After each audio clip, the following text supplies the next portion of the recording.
Yeah. So when this pandemic is over, we could all meet. You're all coming to Staten Island. We're having class in the backyard. Oh, wow. Oh, that's great. I'm all for that. That's great. I'm in. All right. Well, so you all know, I guess you all know about Eric then, right? Yes. Yeah. Yeah. So what he's trying to do is he called Leslie to see if he could, do you know this? Am I just repeating this all to you? No, I and don't know. there was something on the Polaris letter today. Eric Yeah, I is, got an email. Eric is willing to pay the replacement's tuition. Wow. That's So, very- well, you know, yeah, that's who Eric is. You know, that's just Wow. who he is. Yeah. Mhm. And so anybody who wanted to do it, who would be our replacement, would get the class for free. You know, I would talk to them and say, listen, this guy's father is dying, and maybe he'll pay half and you pay half. You know, that would be. Yeah. Yeah, I would like to get something back for Eric, even though that's such a generous offer, and that's who he is. I mean, You there's could direct yourself. what's that? You could No. direct yourself. Absolutely not. It's been done. No, we're not going to be doing that. Anyway, so I mean, we have that option. I'm sure we can find somebody in a week, and then we can catch them up. It's going to slow us down a little bit because, Eric knew a lot of stuff already. We'd worked through some stuff, so it's going to slow us down in that regard. Another option would be we could wait till Eric's tragedy is past and, and then begin again from there. Or, even if you wanted to, shut down for another 2 weeks in hopes that it'll work out for him. I don't know. Whatever you guys want to do, you guys tell me. What's your feedback? What do you think, Mel? I don't know. I am flummoxed. You by the whole flummoxed? thing. I Wow. am flummoxed. I'm just so glad you said that word anyway. I don't know that word. Can you explain it to me, please? She's between a rock and a hard place. She's flummoxed. Well, that really helps Vasily when you use that expression. Confused? That helps him to understand totally. If a Russian doesn't understand the difference between a rock being between a rock and a hard place, I don't know who would. Well, I got it quite quickly, I'd say. Okay. And I don't think that accurately is a synonym for flummoxed. I would say flummoxed. Well, the question is, Bill, did Eric say that he would be interested in coming back? Because if he is, maybe that. He didn't say. He has no knowledge. What he knows. I can read the letter that he wrote to me if you guys would like to hear it. He said the situation with my father's poor health has escalated. It's becoming very clear to me that my responsibilities taking care of him are wait a minute, I just lost my own. Are going to increase in the coming weeks. I'll probably have to make several trips to Massachusetts. That means I will have less time to learn lines and blah, blah, blah, blah, blah, blah, blah. So, and then the rest was this generous offer to do that.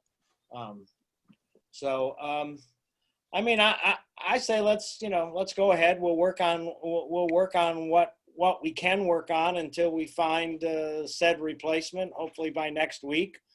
And then we can try to catch said replacement up a little bit. And then we can, because tonight, I mean, you guys got my note earlier this week that I really wanted to go over all those large areas where we were all involved and sort of discuss that and the characters that are involved in those scenes. I don't think that's a good plan for tonight. I think that's a waste of time until we have everybody.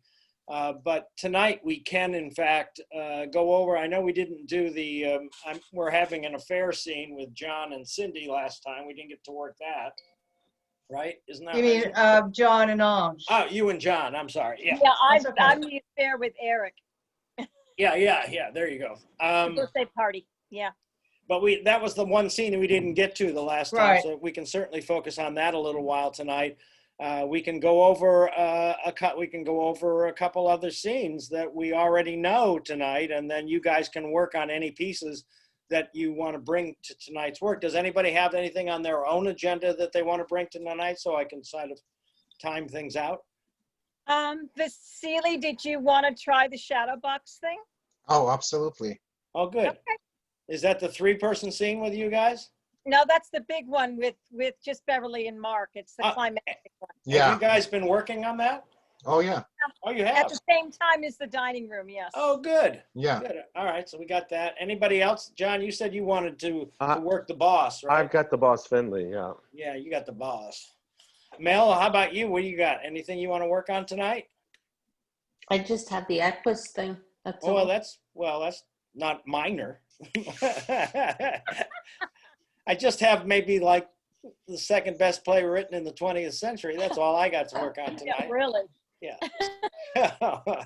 Can I just say that the ladies are looking especially beautiful tonight? I don't know what it is with all three of Really? you, but you all kind of look spectacular tonight. That's so weird. I don't even feel that Thank way. you, Don. Looks like Thank an you. extra Needed special. I that. don't know. Funny you Thank said you. I haven't been to bed, so thank you. That really does make my day. As Cindy, I want to know more about that. No, I was up editing a radio show all night. It wasn't any kind of fun kind of thing. Oh yeah. Oh, okay. Good. Yeah. You know, I like the angle of your phone better tonight. than you Mine? have. Yeah. Before it's still coming up a little bit, but you look. Yeah, the squarer you are. Oh yeah, that even looks better. Yeah. I love that. Don't you agree? Yeah. Yeah. Okay, I didn't know there was a big difference. Well, sure. I kind of see it on the playbacks, but I can't tell with this because I'm vertical and everybody else is horizontal. Okay. All right. Anj, is there anything you'd like to No, get I back was on? really concentrating on these scenes. So. Okay. All right. Well, then what we'll do is we'll go over the scene with you and John tonight for sure. Just Okay. because we haven't really done a second work on that, right? Right. And you guys can help me out. I've sort of been through that scene a little bit, and it's the one with the kids' party, right? Isn't that the one? With John and I? Yeah. Is that the one No. where? No, No, that's it's Eric and me. That's Eric and you. Oh, okay. Yeah. Oh, okay. Good. And I went Eric through and that. me- I think when we do that scene, the only people who are going to be on screen are you and whoever that person is. We'll do Oh, the kid. so We'll we're do only the gonna kids hear as the kids? noises. We'll do the kids as noises off stage. There's no reason to show everybody. That's know, good. Yeah, because movement-wise, you're sort of restricted in being able to create those characters anyway. So we can create them verbally. Also, you guys should. Annie? What? Did you watch the Annie link I sent you so you could take a look at what they did with Zoom? I did watch the Annie Link. Yes, I did. Some of it. I watched a little bit of it. But rest assured, all of you, that actually John and I and another actor, John Payne and Ruth Garrity, are working on a play that we're going to do on Zoom. And we have a Zoom stage manager named Allie Walensky, who seems to have a lot of experience doing this. And so just before we're about to do our thing, I'm going to have the experience of actually having done one. And what we might have to do is we might have to, hire her to take care of the technical aspects of it. She's very good. Very, very good. Do you know her? Yes. Yes, How do you know? I've worked with her at Polaris too. She's excellent. Yeah. She's great. I Send the link, love I would talking watch. with her. She's a stage manager, I guess. Huh? She's wonderful. She's really efficient. She's Yeah. great. Fantastic. So, Send us the link when you're ready to do this so we can watch oh, you. we certainly will. Yeah, you'll want to see this. This is Death and the Maiden by Ariel Dorfman. That's the piece they're going to do. And That's a Bill, great I would piece. love to work on one of my scenes. I had been working with Eric, so I'm feeling a little bit at sea right now. I understand that, but we will work on one of your scenes tonight. Not all of your scenes. Don't you have a scene with Dad? Where you're bringing your typewriter and you want to work on your page. Is that you? Yes. Trying to remember. Yes. That's And you the and scene with the two girls too. yeah, great. Well, yeah, we'll actually do those. We'll go over those things tonight. Good. But I just wanted to get an idea if there was something out of the realm of dining room that you wanted to focus on tonight. And how about you, V? What do you think, Vasily? You Cindy just want and to I- work. You would just want to work on that scene with Cindy tonight. Cindy, and actually two scenes from the shadow box and the dining table. And the dining room, right? Yeah, dining- we have the one with with the silverware, Aunt Harriet. Okay. Yeah, Okay, yeah. Good. Yeah. All right. Does anybody have any questions? Actually, yeah, John.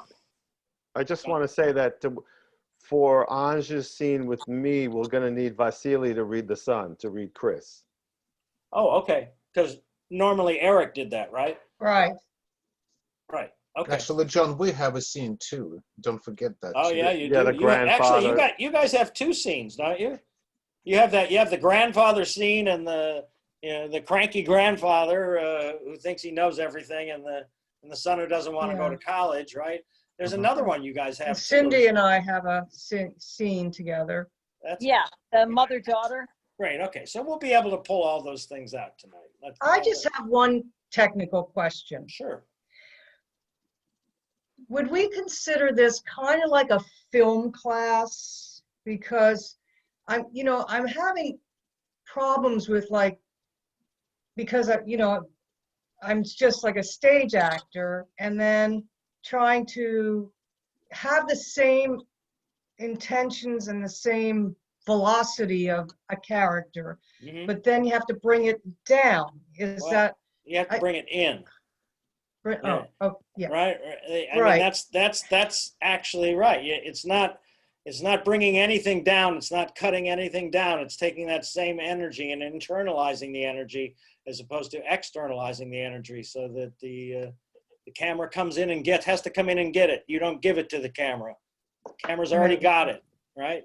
Wait a minute, say that again, So the camera's already got you, right? They already got a Right. picture of you, right? So right? if you deliver what you're trying to your role to the camera, all you're doing is reproducing what the camera already has. It already has you delivering you to the camera. What you want to do is tease the camera to come inside to pull that energy out of you.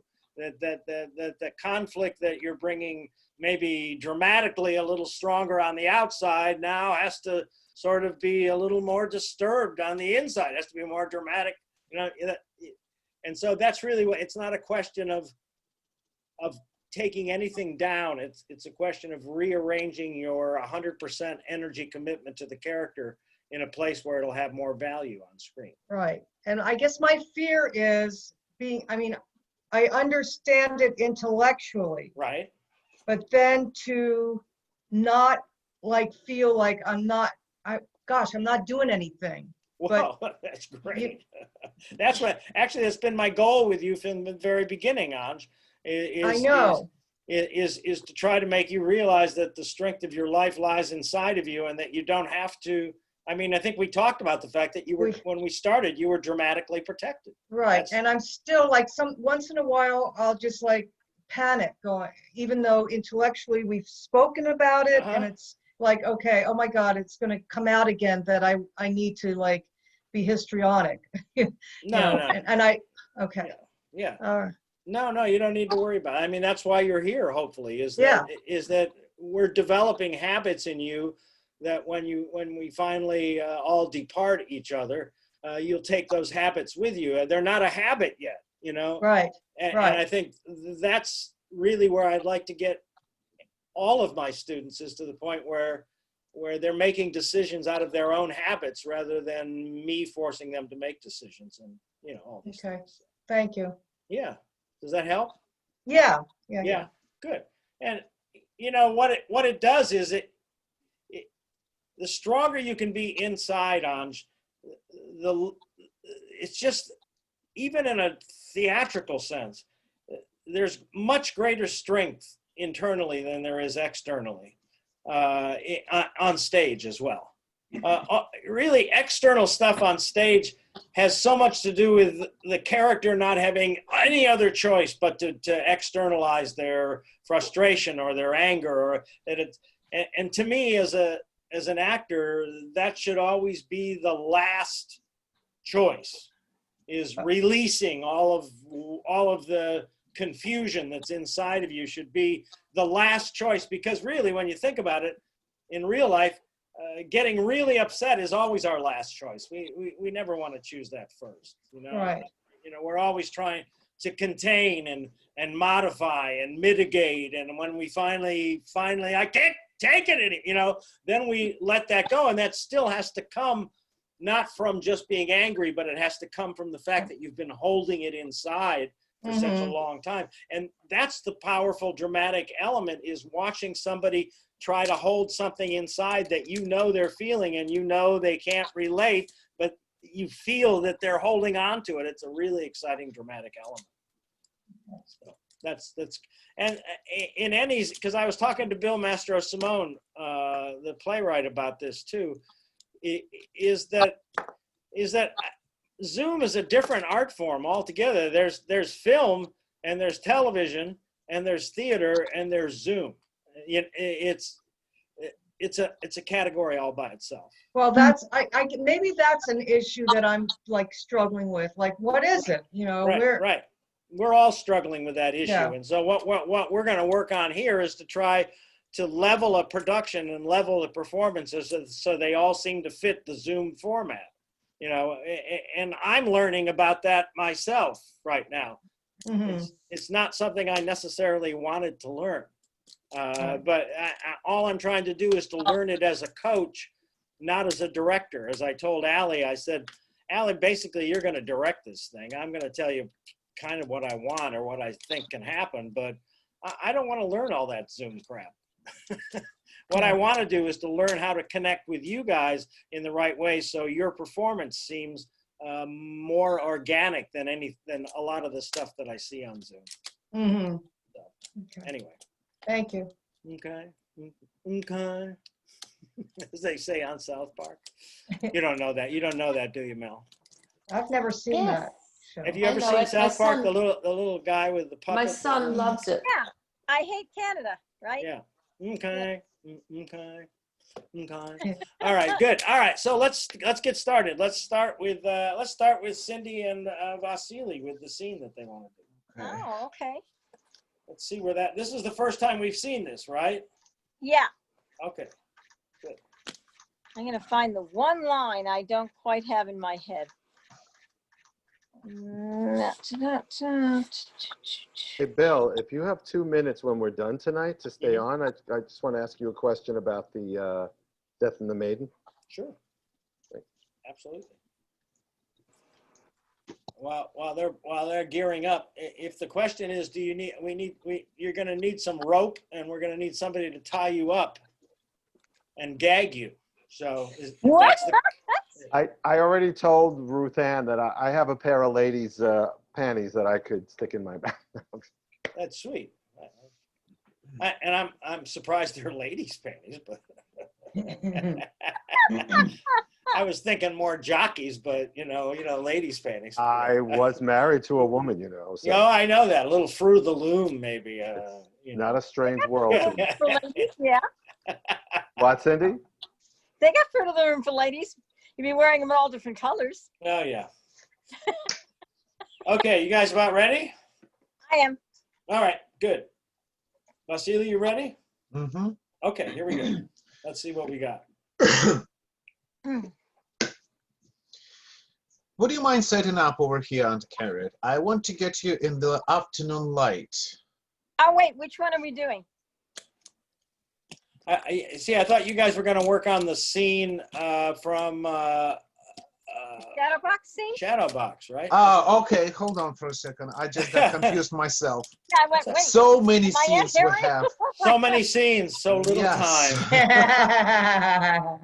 time. Where is it? 66, 66. Okay. I'm also told, John, you might be interested in this, and although I don't believe it can happen, but I'm also told that she might be able to project the script on the screen in front of you.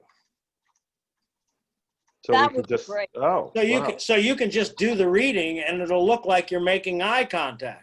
Oh, wow. Because it'll That's good, literally yeah. be on the front of Yeah, your because screen. I'm telling you, with everything that's going on in my life now, there's no way I'm going to be. And John Payne feels the same way. We're not going to be able to learn those And lines. she knows that, and Yeah. she Well, at Ruth, first she kind of intimated that she wanted it all learned. I know she does. Yeah.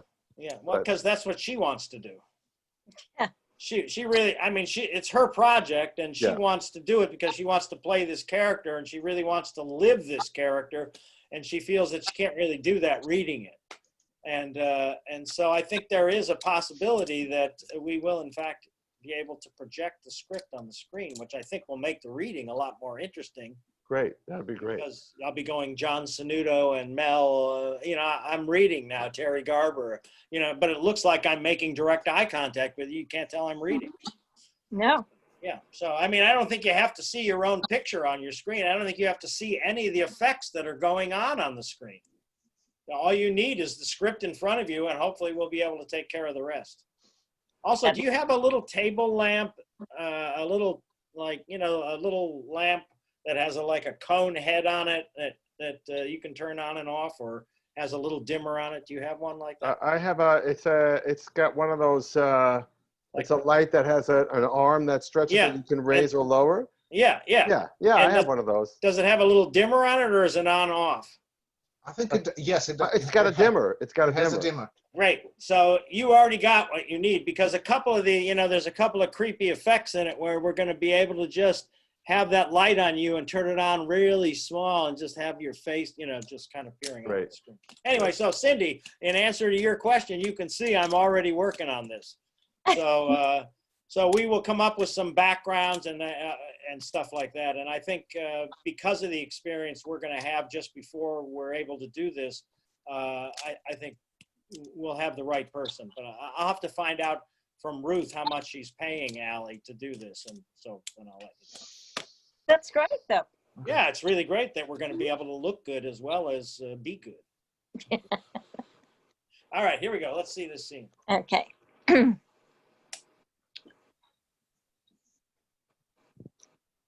He's resting. It'll be all right. How about you? Better every day. Every You could minute. fool me. Okay. Okay, I'm going. You're sure he's all right? Of course he is all right. Just this dying business, Beverly. It gets a little messy every now and then. I noticed. Did you? Brian takes such pride in putting things in order, keeping things in their proper perspective. It's hard to tell. I mean, give him 10 minutes and a few thousand words and he'll make you think dying is the best thing that ever happened to him. Would you like a drink? No. Thank you. It's all words for Brian. And it's a little hard to keep up. One letter follows the next, one paragraph, one chapter, one book after another, close parenthesis, and of quote, never mind what it's all about. That's not fair. Isn't it? The way you two have been carrying on, I was beginning to think I was at a wedding. I mean, I enjoy a good joke as much as the next fella, but dead people are pretty low on my list of funny topics. Oh, no, let's not get angry. We'll spoil your metaphor. Oh, fuck metaphor. It's true. My God, listen to me. You think you know something? You think you have something? And it all goes crazy. When I met Brian, I was hustling outside a bar in San Francisco, right after the great Summer of Love. You remember Summer of Love? One of those many American revolutions that get about as far as Time magazine and then fart at a quick finish. Well, just after the Summer of Love, winter came, which was the last thing anybody expected. And suddenly, it got very cold. People were starving to death in the streets. Oh, it sounds lovely. Very colorful. You would have liked it. Anyway, like everybody else, I was very hungry, very desperate, the whole scene. So there was one night, like many other nights, selling it down on Market Street. I wasn't very good at it, but it was paying the rent. And Brian walks up to me. I didn't know him, of course. He walks up and asks me the time. Right? Well, I did my little number about time. For what and how much was it worth to him? I figured anybody who'd come on to me with an old line like that was good for a fast 20. And all of a sudden, he starts explaining exactly what time was worth to him. Philosophy on Market Street. And before I know it, he's onto concept of history, cyclical and lineal configurations, Hebraic and Greco-Roman attitudes, repetitive notions, time warps, even. Jesus, I thought I've got a real freak on my hands. You did. And he's talking and talking and talking, and I'm thinking, I've got to score soon because it's getting late and I need the bread and I'm hungry. But I can get rid of him. I walk away and he walks away with me. I go inside the bar and he goes inside the bar. A real fuck bar. I figured this has to shake him. Right? Nothing. He didn't even notice. People are humping on the tables, practically on his quoting Aristotle to me and Whitehead and elaborating on Saint Thomas Aquinas' definition of sin, completely oblivious to everything around him. I thought I was losing my mind. Finally, I said, look, man, I haven't eaten in a long time and I'm getting a headache. Why don't we talk some business before I starve to death? What did he do? He bought me dinner. I couldn't believe it. I mean, what the hell did he want from me? And he never stopped talking. Never. Perfect. And then he left. Right. He didn't want anything from you. But before he went, I lifted his wallet. I always warned him not to talk to strangers. It doesn't matter, because the next day I returned it. I don't know why. Just did. That's how I got to know him. I got interested in what he was doing, which as it turns out was nothing. But he was doing it so well. He gave me a room. I could use it whenever I wanted. I started reading again. I thought to myself, my God, I could really do something. Salvation! We talked and talked endlessly. Word equals idea, equals action, equals change, equals time, equals freedom, equals, well, who knows? But the point is, I don't know what the point is. What am I talking about? Dead people. Exactly. I mean, exactly. Exactly what? I mean, it's not enough. 10,000 pages of paragraphed garbage. It's just words. We're dying here, lady. That's what it's about. Brian looks at me, and I can see it in his eyes. One stone slaps smack in the face. The rug is coming out from under. The light is going out. You can do the pills and the syringes and the let's play games with the cotton swabs and x-rays, but it's not going to change it. You can wipe it up, the mucus and the blood and the piss and the excrement. You can burn the sheets and boil his clothes, but it's still there. You can smell it on him. You can smell it on me. It soaks into your hands when you touch him. It gets into your blood. It's stuck inside him, filling up inside his head, inside his skin, inside his mouth. You can taste it on him. You can swallow it and feel it inside your belly like a sewer. You wake up at night and you shake and you spit. You try to vomit it out of you, but you can't. It doesn't go away. It stays inside you, inside every word, every touch, every move, every day, every night. It lies down with you and gets in between you. It's sick and putrid and soft and rotten, and it is killing me. Well, it's killing him too. That's right, lady. And some of us have to watch it. Some of us have to live with it and clean up after it. I mean, you can waltz in and out of here like a fucking Christmas tree if you want to, but some of us are staying. Some of us here to the duration, and it is not easy. And some of us wouldn't mind changing places with you at all.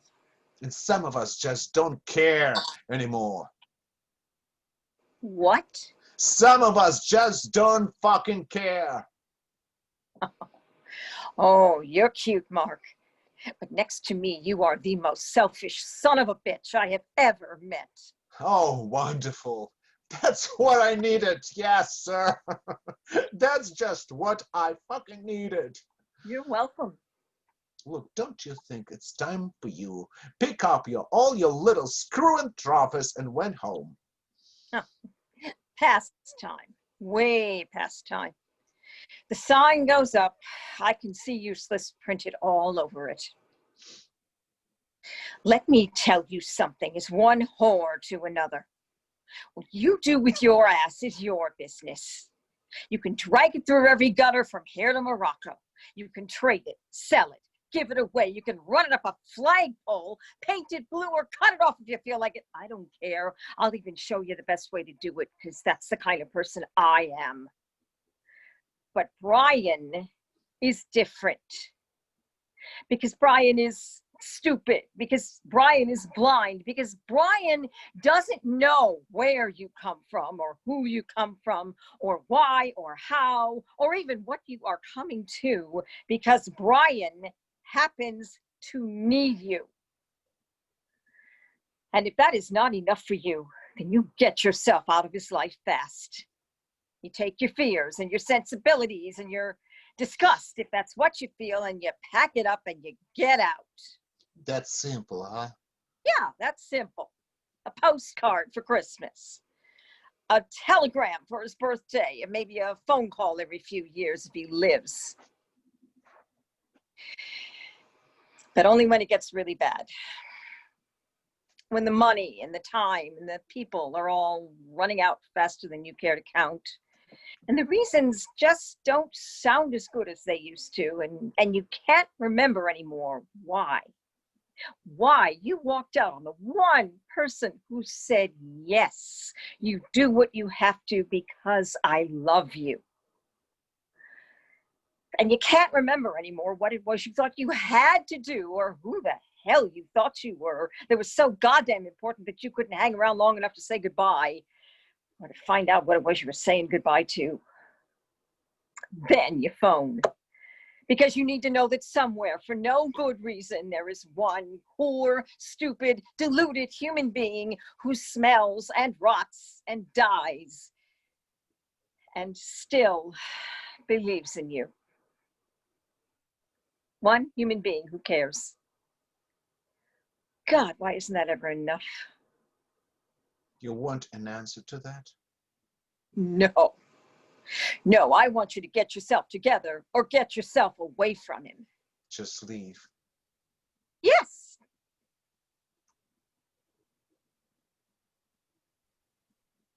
I can't. Why not? He's dying.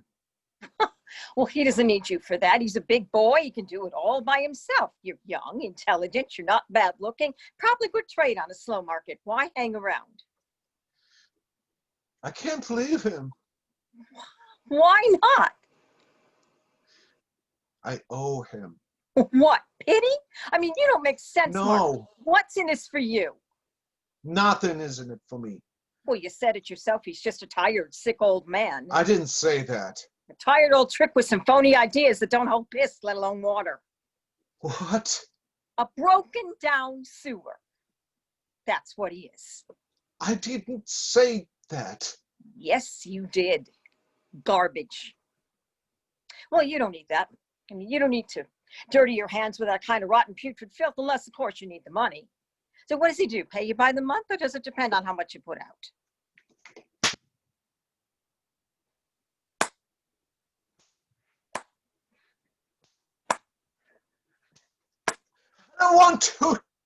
I don't want him to die. I don't. Please. I don't want him to die. It's all right. It's all right. It's all right. It's all right. Hopes, baby. That's what you got. A bad case of the hopes. They sneaked up on you when you weren't looking. You know, you think maybe it's not going to happen. Maybe you're going to find some way out, some word that's still alive, some word that'll make it all go away. Maybe.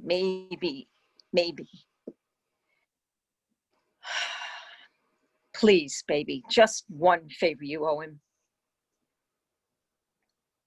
Don't hurt him. Don't hurt him with your hope. He needs somebody.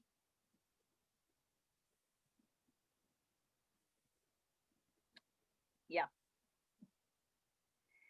That was my answer too. Bye, baby. Wait. No, 2 more minutes, I'll be dancing you all over the floor. I might not mind. Might not mind. You love it. All right. I'd love it. Tell Brian goodbye for me. Don't you want to see him? Nope. I got a plane to catch. I want to get to Hawaii before the hangover hits me. You know, it's funny. He always makes the same mistake. He always cares about the wrong people. Bye.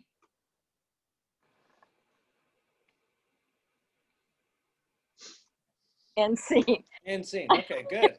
Good job. Good job. Does this scene takes place before the scene that we've seen, right? Or does it take place after? It's right after the Yeah. drunk scene with the jewelry. She goes out to the bedroom and then she comes back. Right, and then she's this isn't her first meeting with him then, right?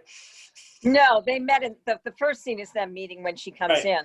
Okay. But he's already been drinking by this point. Yeah. Cool. Well, I mean, first of all, I got to say that I thought both of you did a really good job. Yeah. Especially, you know, I think that there's a lot of, this is a difficult scene because there's a lot of stored up emotion in both of you, you know, and Vasily, obviously that's one of your strong points is, you know, containing all those emotional connections that you make. There's one scene, there's one line in there that I think will set you up better for it as you go along, is you have this one line where you go, you have this thing, you know, somewhere early in the piece. And I think what he's describing is, can you find that spot? Is it early? You have this thing and it's, you're talking about what you have with him. And I think it's very early on in the scene, it's right before you start telling her how you two met. Right? You think you know something? You think you have something? Yeah. Is that it? Read those lines for me, would you? That's the last thing right before the speech. What does it used to say? My God, will you listen to me? You think you know something, you think you have something, and then it goes crazy. Right. It's that moment, you know, you think you know, in other words, that he was really sort of right at the pinnacle of the greatest part of their relationship, right? I think that's what he's saying is, and for the first time in your life, knowing the life that you had, and me having a better understanding it now after hearing these speeches, is that you've never had anything like this, remotely like this. Anybody who really cared about you in the way that he cares about you, in the way Brian cares about you. You've never ever had that, and you get that, and then you have this thing. I don't think you understand. You have this, you know, and it's the degree of importance that has to carry, right? Because that's what you longed for all your life, and you came right to the edge of it, and then you find out he's dying. You know, it's horrible. It's like life offered you happiness, and then it betrayed you immediately. You know, I just as soon not ever had the happiness because of this. That's how much the betrayal meant. And that's the only thing that I really think that you have to, you're both at a loss when you have this discussion, right? I mean, I think Cindy, your character does she really want to get out of there? Or she wants to make sure that he's taken care of by somebody who's going to focus on him and not somebody else's own needs. Is that right? I think that's a lot of it, yes. Yeah, because you know that person well because you are that person. Mm-hmm. Right? You've already done that to him. It's just interesting that she comes out and says that some of us wouldn't mind changing places with you at all, but she's really not the right temperament to do anything like that. Yeah, no, I disagree with that. I really think that if she could do it all over again, she would do it better. Oh. I think that's really what she's saying. If I could do it all over, you know, some of us would like to have another chance at this. I would take your place in 5 seconds. I would be there. I would be the right person for him this time. I think it's, in a way, her wanting to make amends for her horrible behavior in the past, right? Yeah. And if it's not her and doesn't appear that it's going to be her, then the one thing you want to do at the beginning of this scene before you walk out of here is make sure that he has that. And if he doesn't, then you're going to fight for it for him from the other room with this guy, right? Right. But she says to him, you know, either get yourself together or get yourself away from him. Right. But what I'm saying, either get your fucking self together or get away from him. Yeah. You know, and that's the degree of fuck that you need to put in that, right? And again, what I'm saying is a lot of the scene you come off being really nice, and I'm saying I don't want you to be nice. I want you to be exacting. I want you to get from him a commitment to do what you could never do in your life. And if you had to live it all over again, you would do it, and you would do it right. Because his death, I think, has sort of brought this all upon you, if that makes sense, if that makes any sense. It does, yeah. Yeah. So it's the toughness of making sure that he's protected that has to do with the strength that you have to exhibit with Vasily's character. You can't be nice with him. You can't, and it's like, okay, I can, when you see that you think he's going to give it to him, then you can be nice to him. You can let that go. You can open that up. But you haven't had any good interactions with this guy so far, right? Because before you went in to have the scene with John, before you went in to have the scene with Brian, you met him. And you said he was like one of the coldest people you've ever met in your life, right? Mm-hmm. Which is completely the opposite of who he is. He's a very emotional person. Mm-hmm. But it was that, and then you were in with him, and he was really a bitch to you in there, right? Because it was all about him. It was all about him. And that's when you realize, man, I can't leave Brian with this guy who's only thinking about him, because that's exactly what I did to Brian. And so when you're coming out, your next attack has got to be, listen, I got to make sure this is the way it's going to be, or I'm sticking around. You're never getting rid of me. You got that, bitch? From one whore to another. I'm telling you, what is that line? What is that line? Let me tell you something. It's one whore to another. What you do with your ass is your business. Yeah. Hey, sweetheart. You know, yeah, say that. Just like, hey, sweetheart. Whatever you go, just go. Yeah, be tough with him. Go, do that. Hey, sweetheart. Whatever you do with your ass is your business. You can drag it through every gutter from here to Morocco. You can trade it. You can fucking drag it through every gutter through here to Morocco. And it's just, and I want you to just watch this, Anj. I want her to put that angst inside of her and not externalize it. But I want you to try to keep from externalizing because it's just so fucking irritating, okay? It's just so fucking irritating. If that's cinematically, it's just so fucking irritating, is theatrical, right? I want you to take that and put it inside. Try that again and go. Sweetheart, what you do with your ass is your business. You can drag it through every gutter from here to Morocco. You can trade it, sell it, give it away. You can run up a flagpole, paint it blue, or cut it off if you feel like it. I don't care. I'll even show you the best way to do it because that's the kind of person I am. Great. I want you to do that speech one more time. Hold on to that angst, but give me no projection and put any projection that you have internally now. Go and go. Listen, sweetheart, what you do with your ass is your... Even, sweetheart, what you do with your fucking ass. That's as quiet as I want you to make it. I want you to put it all inside. I want you to project anything out. I want you to project it in. Go and listen. Listen, sweetheart, what you do with your ass is your business. You can drag it through every gutter from here to Morocco. You can trade it, sell it, give it away. You can run it up a flagpole, paint it blue, cut it off if you feel like it. I don't care. I'll even show you the best way to do it because that's the kind of person I am. But Brian is different. Because Brian is stupid. Because Brian is blind. No. And hold on. And Brian is different, you stupid shit. Don't you see that? Go. Hang on to that. Go. But Brian is different. Go. Brian is different because Brian is stupid, because Brian is blind, because Brian doesn't know where you come from or who you come from or why or how or even what you are coming to, because Brian happens to need you. Good. And if that Good. is not enough for you, then you get yourself away from it. Good. And then Good. he goes, just leave. Right. Yeah. You see what I'm saying? Did you feel a difference in that? Mm-hmm. Right? Did you guys see the difference in that? A lot more rage. Right.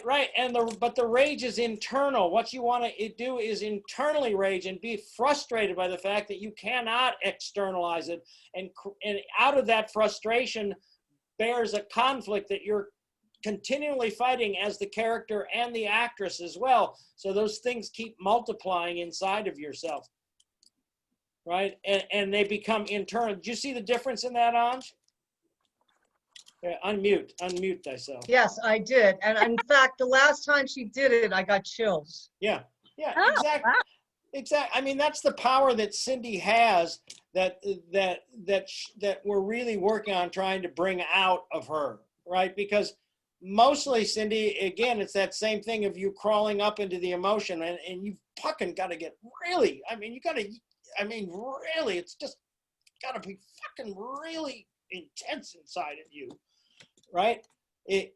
Because honestly, the two of you, both Vasily's character and you, are very intense, passionate people, who have been through a lot in life. I mean, the two of you have that in common. And so that's the work you need to do on that, right? It just, you can't cut anything soft with him. You got to be tough with this guy. And when you see him finally break down toward the end of it, which Vasily, you did so well. I mean, there was a point like just before the halfway point where you really started to connect with everything that was going on in this person's life, and it was all internal. It was like it was all bigger than you. It was all something that was happening to you that you had no understanding of what it was.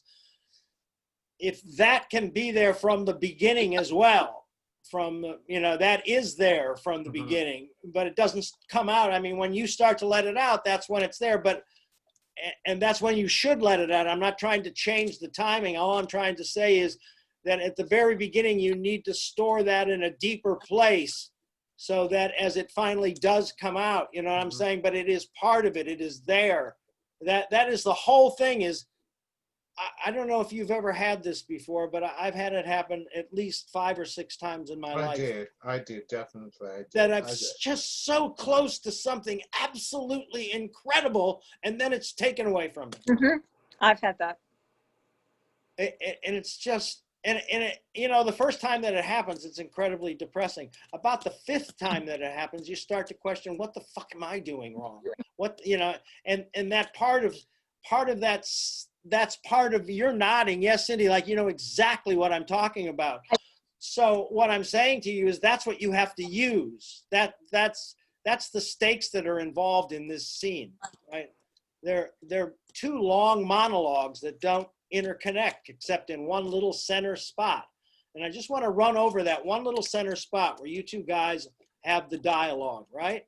Where Vasily has just come out of, his character's just come out of those long monologues that he goes into. And then you guys have an exchange, maybe 8, 10, 12 lines before, Cindy, you start going into your monologue. Can you find that spot?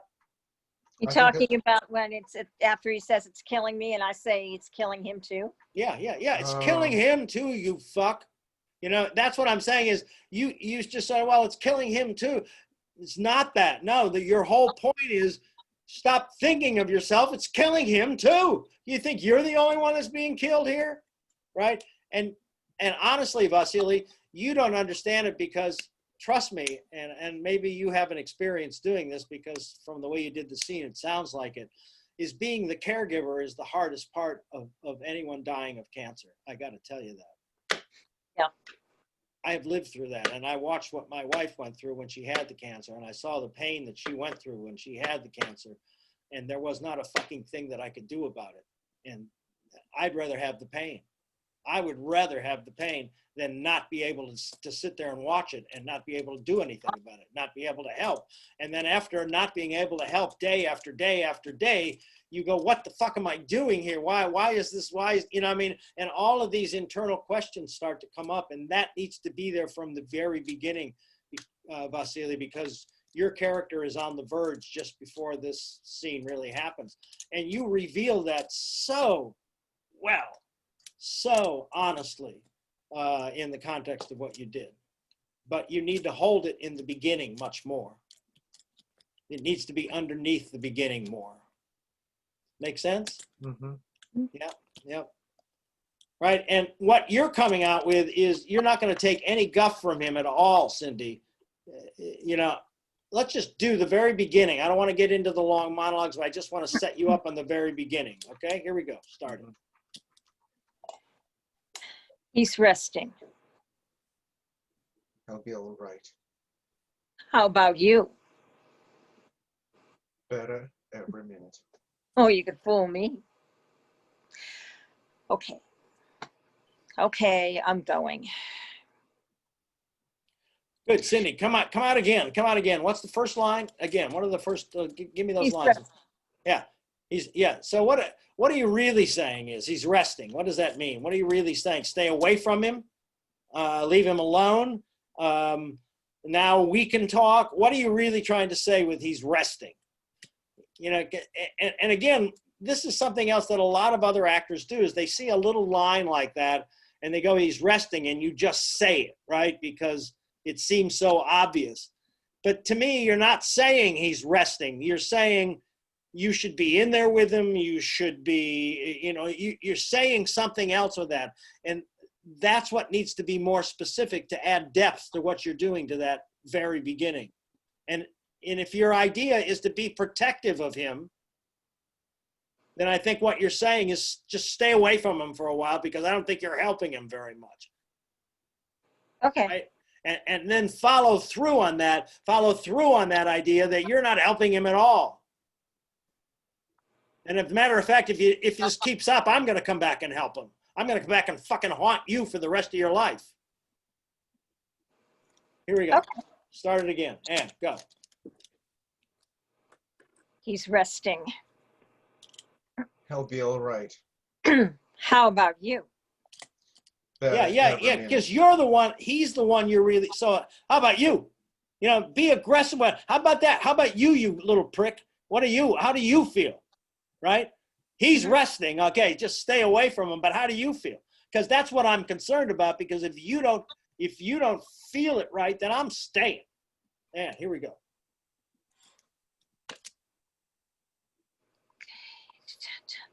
He's resting. He'll be all right. How about you? Better every minute. You could fool me. Okay. Okay, I'm going.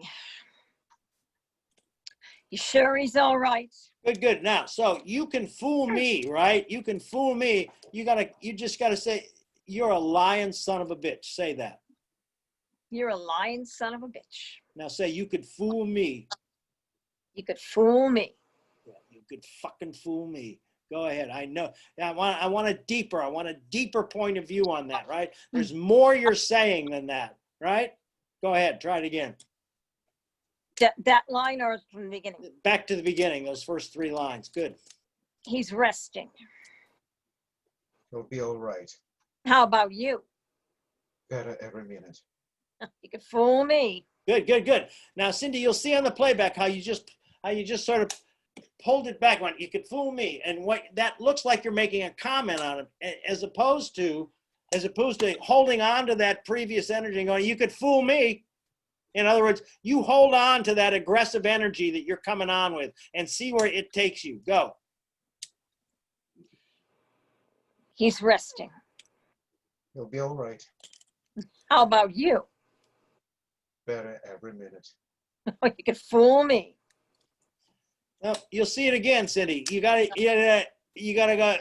hang on to that. Don't express your way out of it. Just gut your way through it. All right. Well, what happens here at the end of that line is that he gives you one of those, if looks could kill, you'd be dead things. And that's why she says, okay, I'm going. Of course. Yeah, yeah. But because you've just called him a liar. You could fool me. And that's why, and you're not calling him a liar. You're not calling him a liar. So you're not getting that look, but when you call him a liar, you will. All right, here we go. One more time. Yeah. He's resting. He'll be all right. How about you? Better every minute. Oh, you could fool me. Okay, I'm going. You sure he's all right? Of course he is all right. It's just this dying business, Beverly. Gets a little messy every now and then. I noticed. Did you? Brian takes such pride in putting things in order, keeping things in their proper perspective. It's hard to tell. I mean, give him 10 minutes and a few thousand words and he'll make you think dying is the best thing that ever happened to him. Would you like a drink? No, thank you. Good. And I give you the same advice on, would you like something to drink? Hang on to that energy that you just came out of, because it was really great, but you reset yourself to say, would you like a drink? Is like saying, all of a sudden I'm going to be polite. All of a sudden I'm going to be, and I want you to hold on to what you've already generated and see where that takes you. Okay. One more time, both of you from the beginning. Here we go. He's resting. He'll be all right. How about you? Better every minute. No, you could fool me. Okay, I'm going. You sure he's all right? Of course he's all right. It's just this dying business, Beverly. It gets a little messy every now and then. I noticed. Did you? Brian takes such pride in putting things in order, keeping things in their proper perspective. It's hard to tell. I mean, give him 10 minutes and a few thousand words and he'll make you think dying is the best thing that ever happened to him. Would you like a drink? No, thank you. It's all words for Brian. It's a little hard to keep up. Great. That's great. Great start for both of you. And then you just stay on that track. You see, Vasily, you see where that leads you. Cindy, you see where that leads you. That challenging energy. Those energies have got to challenge each other through the scene. You know, they do, because they're opposing, conflicting energies. So that's what you guys need to work on. The monologue stuff for both of you is going really well, but I want to see where it takes you once you've started it, like you just started it now. That would be the next step. Okay. Yeah. Did you feel the difference, Vasily, holding it in there at that particular point? It was more active? Yes, I did. Definitely I did. Good. It's just like, it always happens to me. I know where I'm going, but it just takes me for just really to warm up during the whole scene. Me too. Yeah, well, I know, absolutely. But what I'm saying to you is that you've got to start from, both of you need to start from a more extremely emotional place and see where that takes you. You can't warm up to this scene because there's so much behind it that has already happened. Yeah. You know, it's too much. You have no time to warm up. Actually, I think both of you are on the edge of exhaustion, you know. From what you, Cindy, from what your character has just gone through, seeing what the situation is, not being happy with the situation, and of course you, Vasily, because you've been his caregiver the whole time, and you're just fucked. You're at your ends meet. You're at the end of your rope. That if you didn't have any meat, you would be at the end of your meat. Plus, he's slightly buzzed too, because it says he was drinking heavily. That's good. Well, you know, all that means is that his editor isn't there. So that's good. That's what you don't want in this scene. And I don't think you need an editor in this scene either. No, I don't think this character has an editor. I don't think she's ever had an editor. I think that's part of the problem. Yeah, I think she fired the editor a long time ago. And when she's had a couple of drinks, she doesn't even remember that she ever had one. Right? Mm-hmm. So you can take it to another degree that way. Okay. And again, Anj, what you can see, you saw what Vasily did in that scene, right? Right? Yes. Toward the middle and toward the end of that scene, you saw the intensity that was internally inside of him, and that sucked you inside of his world, right? Absolutely. That's exactly where that energy placement needs to be. If it was theatrical, it'd probably be a little louder. It'd probably be a little bit more on the outside. But in this milieu, you have to use the power inside, and that's what Vasily understands in spades. He really has a good connection on that. And Cindy, once you decide to go as far as you need to go, and again, we talked about this before, I think before you're into your last session, is I want you to go further than you think it is right, and then let me bring you back. But I want to see you make that decision yourself to go too far, not need me to give you permission to do it. Well, the one thing that concerns me on this is if we start at that high point where we're both all incensed, No, A, it's kind of one note, and B, where do you go from there? Not at all one note. If you're internally incensed, it can't come out in one note. If you're externally incensed, that's when it's all one note. That's what's ugly. But if you're internally incensed, how is that going to manifest itself in every moment as long as you keep your focus on how internally upset you are? It'll manifest itself in many ways, but it won't be yelling and screaming, which is what you're afraid of.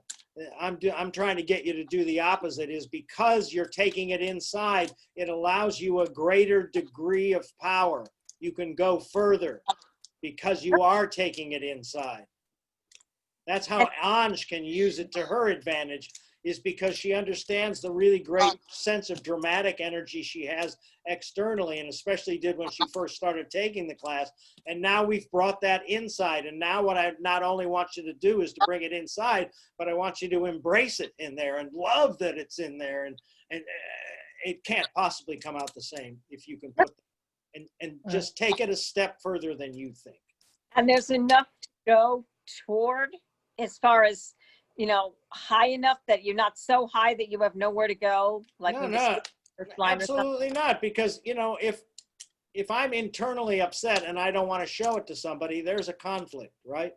Yeah. Right. And it's not, there's no simple answer to that. So, and every day the answer is going to change based on the information you're getting from Vasily as the character, and his information is going to change based on the rudeness of your approach to him, or whatever it may be. Okay. Okay. Cool. Yeah. Okay. Any questions on that? Y'all see what we were playing with there and how it's yeah, it's great. It's really great. Makes the world a difference.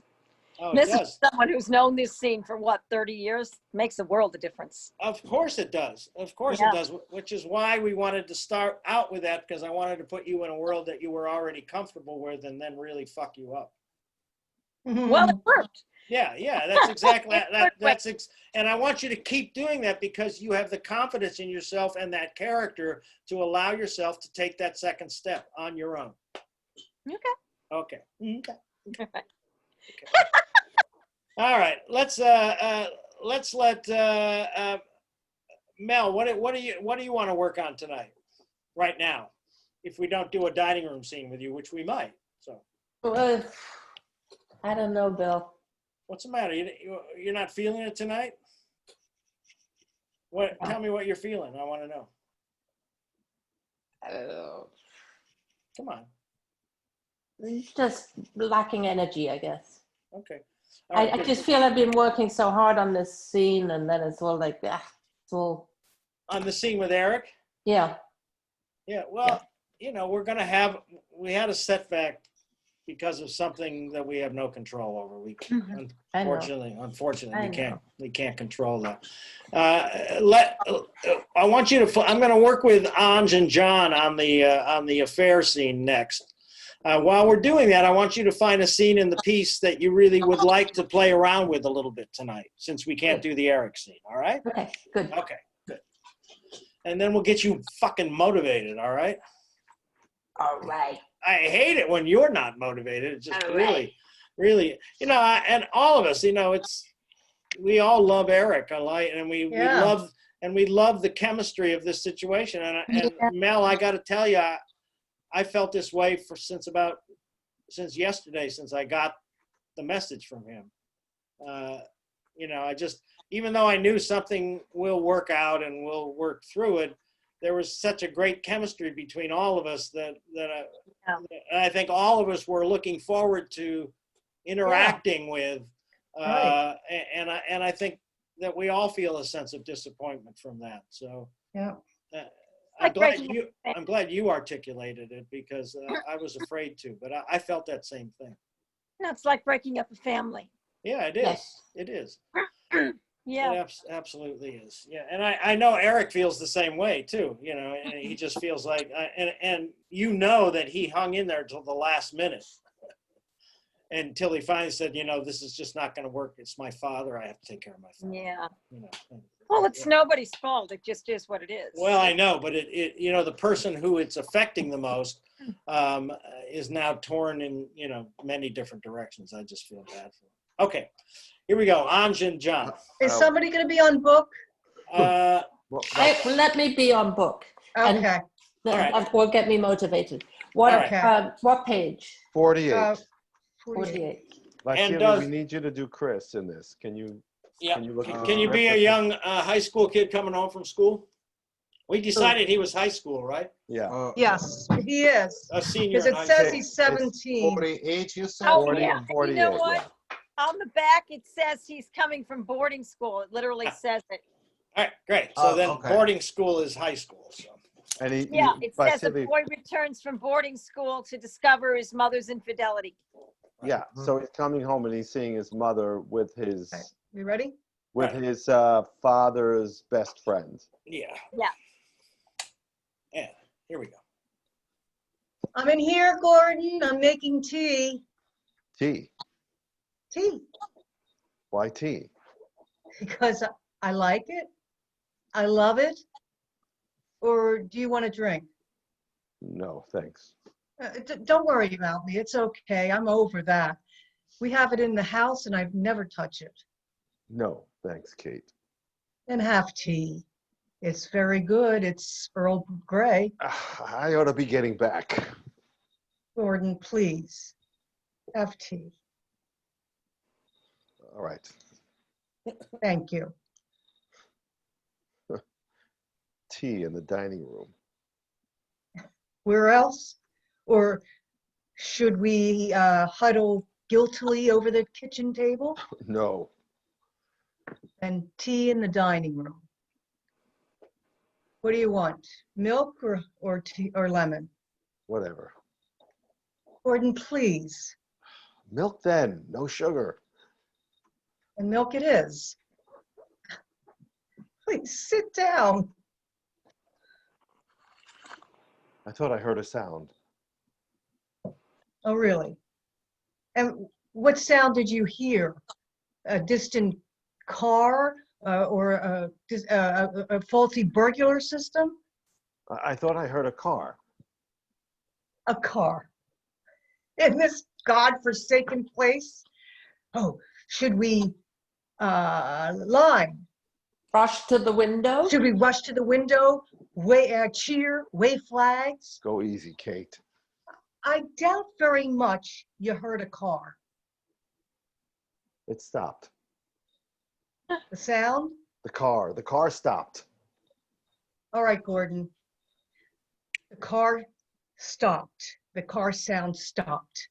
But it's not Ed's car, is it? Because as we know, Ed is in Amsterdam or Rotterdam or who gives a damn. Now, please sit down. Let's have tea. And when can we meet again? I heard a car door alarm. Slam. Really? Really? That's because cars have doors. And when people get frustrated, they slam them. I'm going. Oh, I see. I see how it is. Quick tumble with the bored wife of your best friend. Someone's at the front door. No. Yes, someone with a key. Then you've got to stay.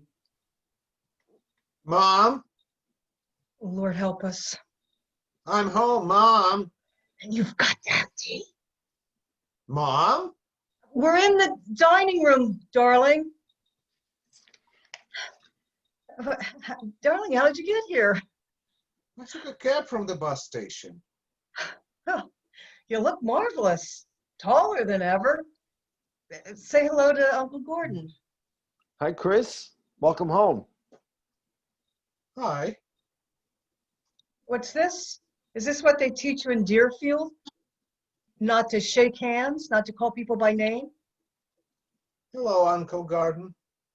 Hi, Chris.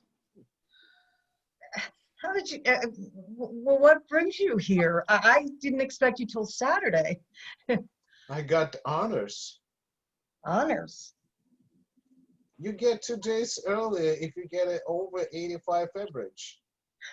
Then you should have telephoned. I wanted to surprise you. I ought to go. Oh, no, nonsense. Have some more tea. Chris, why don't you have some tea?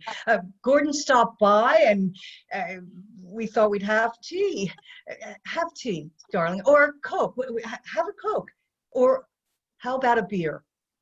How about a beer for a big boy who gets honors? No, thanks. I really better go. Oh, you don't want any more tea? Can't. Sorry. All right, then. Goodbye. Goodbye. Goodbye, Chris. Goodbye. He stopped by to talk to me about stocks. I inherited some stocks and he wants me to sell them. So he stopped by and Where's Dad? in Europe. And I think I wrote you that. And he's not expecting back till Tuesday. Oh, Mom. What does that mean? Pray tell, oh, Mom. I'd like to know, Christopher, what that means. I was having tea, Christopher. It's a very old custom. Your grandmother used to serve tea at this very table with the same china every day. I'd come home from school and there she'd be serving tea. It's quite a lovely custom, darling. Where are you going? Christopher, I was asking you a question. Where are you going? Is that what, we don't just walk away. Christopher, I'm asking, I am your mother and I am talking to you and the least you could do is.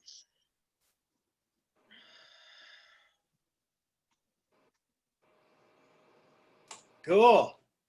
Anj, good work on that scene. Really good work on that scene. Thank you. I'm sorry if I screwed up some of the lines for everybody. No. Oh, Okay. and, you know, we hate Okay. that in acting by mistake. I know. Line I screw. felt good. Yeah, you know, but I got to tell you, your placement, I never, did any of you ever notice that she skipped lines other than somebody who was on book? No. But It was so natural. yeah, I had no idea because and this is what I'm trying to tell you is that you can get away with this night and day because you understand the whole situation and you're dealing with that and you can modify it. And by the time we do this thing for anybody who wants to watch it, you'll know the lines. So what is really great about what you just did is you did not allow mistakes that you were aware of to stop you or slow you down or change, or, you know, you hung in there with the energy of the character all the way through, which I thought was really consistent and well worked on. Thank Really, you. really great. John, too. What I want to ask the two of you, have you talked about what the sex was like just before you have this encounter downstairs? Have you guys talked about what? Not really. We did a little bit. We did a little because we talked about the fact that through the years we've probably been attracted to. We've definitely been attracted to each other, and that, you know, that it's kind of built up, and now whatever happened that we, Right. you know, made it happen. Right. Right. And I think for him, I have this sense about, for him, you know, the idea of being with her sexually maybe was greater than the actual sex. Uh-huh. Because even though he probably enjoyed it, Yeah. at the same time, he probably felt terribly guilty. Immediately, in other words, as soon as the sex was over, all the enjoyment of the sex is completely gone because guilt took over immediately. Right? Yeah. And I think that that's something that your character sensed right away. Right? That your character did not feel the guilt. Your character felt the relief of having somebody hold you and Right. take care of you and only focus on you. And then as soon as that moment was over, which was really something that you had longed for a really long time, and it was actually better than you thought it was going to be, that it was just this huge relief. And then you look over on the bed and you can tell the guy is in another world already. Right. Right. Absolutely. So I'm having tea in here. Right. So I think what you're really saying is come and face me. Right. Right. Because I think that's what happened after the sex, was that there was no eye contact, that Right. there was, you know, well, you know, I got to get going out to the office and, Right. well, I'm going to run downstairs and make some tea. And you're going to, oh, okay. Right. But Business as usual. Right. So, Right. Yeah. So that's the only thing I want to say about the launch is that the sex was really good for you. I think the sex was really, I think the idea that the sex was really great would make you actually feel even more guilty, John. The second it was, oh, then it's like, what did I just do? Like, it was great, but what did I just do? Reminds me of my youth. God, it was terrible. Absolutely terrible. I called somebody up there today, so I just wanted to call and apologize for what an asshole I was when I was 27 years old. You know, so it's amazing the instant, and that's what needs to drive that beginning.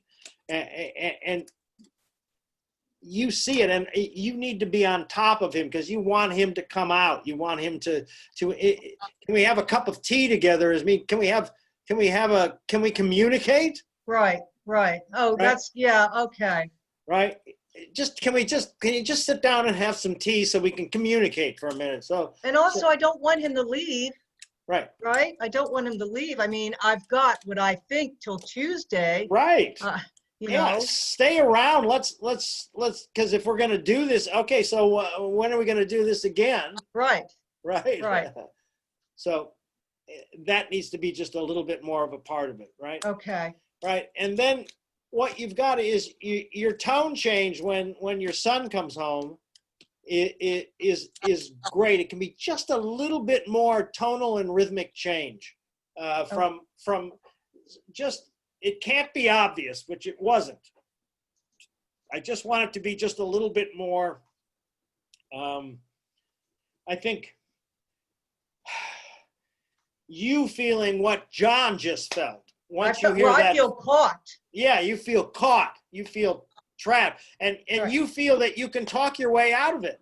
Oh, we're just having some tea, and Right. you know, all right, exactly. So I think what she needs to try to do when her son comes home is to control the conversation, meaning that she needs to be sharp on her cue pickups because she's trying to control the conversation. She's well aware of the previous conversation with John's character, and you know where he is, and you don't want him saying anything, right? And then when he wants to, no, stay, have some more tea. Right. We've been having tea for a while. You have one more cup. Right. Please. And the son knows that his mother doesn't his son knows from her overcompensation of this situation exactly what the situation is. The sad part is she sort of reveals herself just by the way she tries to overcompensate with him just a little bit, not a lot, but you need to overcompensate just a little bit more with him. Okay. All right. So that he picks up on that. Okay. Right? All right. So let's try it again. Here we go. I might stop you. From the top? From the top. Yes, absolutely. Okay. Right from the dirty deed itself almost. Okay. Just outside of the dirty deed. Okay. Here we go.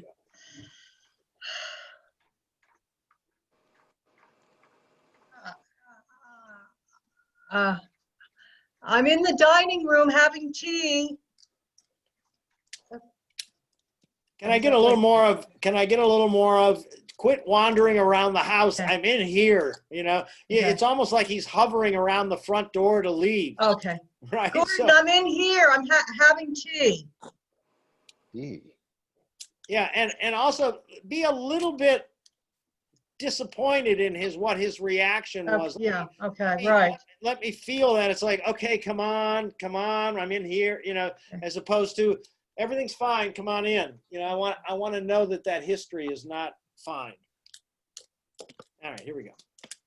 I'm in here, Gordon. I'm having tea. Tea? Tea. Why tea? Because I like it. I love it. Or do you want a drink? Oh, no, thanks. Gordon, have tea. It's very good. It's Earl Grey. So John, that no thanks needs to be a little stronger, knowing her history. Right? No, I don't want to get you drinking again. I don't want to get alcohol involved in this again. Oh my God. All right, here we go. Calling I gave him the wrong line. Yeah, also it's go ahead. Don't yes, I realized that. Yes, okay. I didn't give him the right cue. That's why he didn't. Yeah, and John, I had another note for you. Whenever you have I think I hear a car door cue. John, whenever you have one of those, make sure you really pick that cue up tight on top of her line. Because if you leave a space in between it, then we all should have heard the car door. Okay. You see what I'm saying? Yeah. Okay, all right.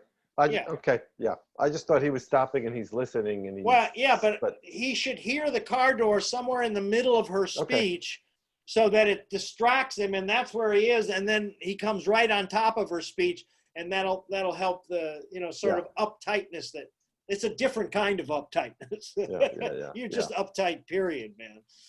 Okay, here we go. I'm in here, Gordon. I'm having tea. Tea? Tea. Why tea? Because I like it. I love it. Or would you want a drink? No, thanks. It's all right. Don't worry about me. I'm over that. We even have it in the house and I never touch it. No, thanks, Kate. Have tea.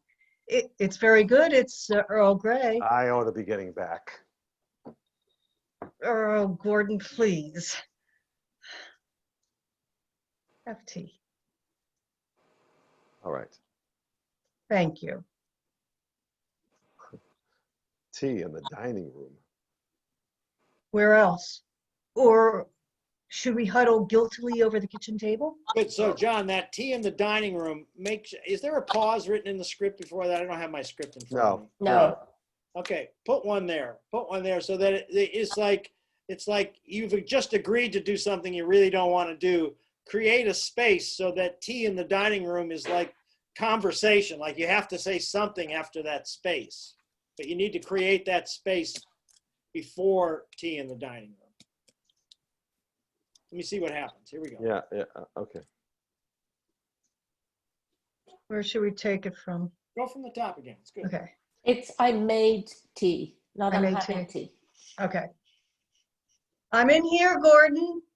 I made tea. Tea? Tea. Why tea? Because I like it. I love it. Or do you want a drink? Oh, no, thanks. Go ahead. Don't worry about me. I'm way over that. They even have it in the house and I never touch it. No, thanks, Kate. And have tea. It's good. It's Earl Grey. No, I ought to be getting back. Gordon, please have tea. All right. Thank you.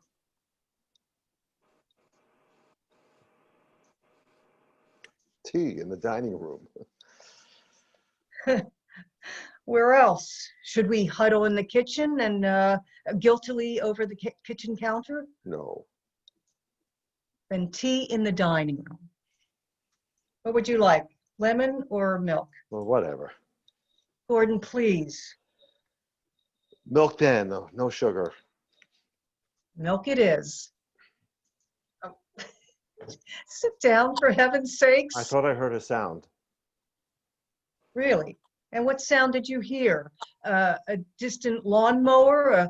A faulty burglar alarm? I thought I heard a car. A car. In this godforsaken street? Should we rush to the window, cheer, wave flags? Go easy, Kate. Well, I doubt very much that you heard a car. It stopped. Good. I want to just go over that. I thought I heard a car. All right. Right. So John, this is really cool. This is really hard, but it's going to be a lot of fun. Right. From the minute you hear that car, all I want you to do is not hear a word that she says, but listen for that thing. Listen for that sound again, so that your whole focus is on something that's not going on the screen. Okay. All right. Take me 2 or 3 lines before I thought I heard a car. Yeah. Milk then, no sugar. It is. Sit down, for heaven's sake. I thought I heard a sound. Really? And what sound did you hear? A distant lawnmower? A faulty burglar alarm? It stopped. Sorry, I'm sorry. Can we go back? I don't know. Sure, Yeah, sure. well, Am that was I good. screwing you up? That was so good. I thought that was his line. Because, again, what you're doing is putting your focus in the right place now. And so, the lines don't come so easy. That's what we love about this. And that's why I really want to challenge that, because it's absolutely right, that your mind is in a different place, but you're speaking in another world. Here we go. One more time. Milk then, no sugar. Milk it is. Well, sit down, for heaven's sake. I thought I heard a sound. Oh, really? And what sound did you hear? A distant lawnmower? A faulty I burglar thought I alarm? heard a car. What? A car in this godforsaken street? Should we rush to the window, cheer, wave flags? Go easy, Kate. I doubt very much you heard a car. It stopped. The sound? The car stopped. All right, Gordon. You heard a car stop, but it's not Ed's, is it? Because Ed, as we both know, is in Amsterdam or Rotterdam, or who gives a damn? Now, sit down. Please. Let's have tea, for heaven's sake. Now, when can we meet again? I heard a car door slam. Oh, really? That's because cars have doors, and when people get really frustrated, they feel like slamming them. I'm going. Oh, I see. A quick tumble with the bored wife of your best friend. Someone's at the front door. No. Yes, someone with a key. And now you've got to stay. Mom, Lord help us. I'm home, Mom. Now you've got to have tea. Mom, We're in the dining room. Darling, how'd you get here? Can we're in the dining room have that same, like everything's fine. Right. And here we Okay. go. That's Okay. great, John. Really great work in that little section. I want to add something to it too, is if you if you just turn your head a little bit like you're listening this way, it'll really help. I heard a car. And then you bring it so that you've got a direction to that focus. And I think that'll help you you don't have to go back and do it. But I think that'll also help you. All right, here we go from someone's at the door or whatever it is. Yeah. Someone's at the front door. No. Someone with a key, yes. Now you've got to stay. Mom, Oh, Lord help us. I'm home, Mom. Now you've got to have tea. Mom? We're in the dining room, darling. Darling, how did you get here? I took a cab from bus station. Oh, you look wonderful, taller than ever. Say hi, hello to Uncle Gordon. Hey, Chris, welcome home. Hi. What is this? This is what they teach you at Deerfield? Not to shake hands, not to call people by name? Hello, Uncle Gordon. Hi, Chris. What brings you home, my dear? I was expecting you Saturday. I got honors. Honors? You get 2 days early if you get an over 85 average. But then you should have telephoned. I wanted to surprise you. I ought to go. Oh, nonsense. Have more tea. Chris, would you like more tea? Would you like some tea? Gordon stopped by and I was taking a nap and we thought we'd have tea. Oh, have tea. Oh, or a Coke. Have a Coke. How about a beer? How about a beer for a big boy who gets honors? No, thanks. I'd really better go. You won't have more tea? I can't, sorry. All right then. Goodbye. Goodbye. Goodbye, Chris. Goodbye. He wanted to talk to me about stocks. I inherited some stocks that he thinks I should sell, so he stopped by and Where's Dad? in Europe, as I think I wrote to you, and he's not expected back till Tuesday. Oh, Mom. What do you mean? What does that mean, Christopher? Oh, Mom. I'd like to know what that means, Christopher. I was having tea. It's a very old custom. Your grandmother used to have tea in this very room with the same china. All sorts of people would stop by. I'd come home from school. And there she'd be, serving tea. It's a very old custom, darling. Where are you going? I asked you a question. Where are you going? Well, you just don't walk away. I am your mother, and I deserve it. Great job. Great adjustments on both of your parts. Okay. Really nice. The tone change right away on the thing really helped you, and you used that as your guide, and it really got you through that. I got a note for John. John, what if you know, like after the second line, you know that the kid knows what happened?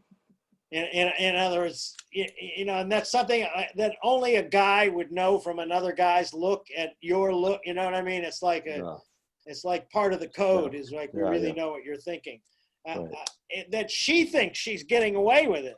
That Anja's character thinks that she's fooling her son, but like after the second line, what happens if you know that he knows? I think that might be really interesting because then it creates a real interesting triangle between the three of you. Yeah.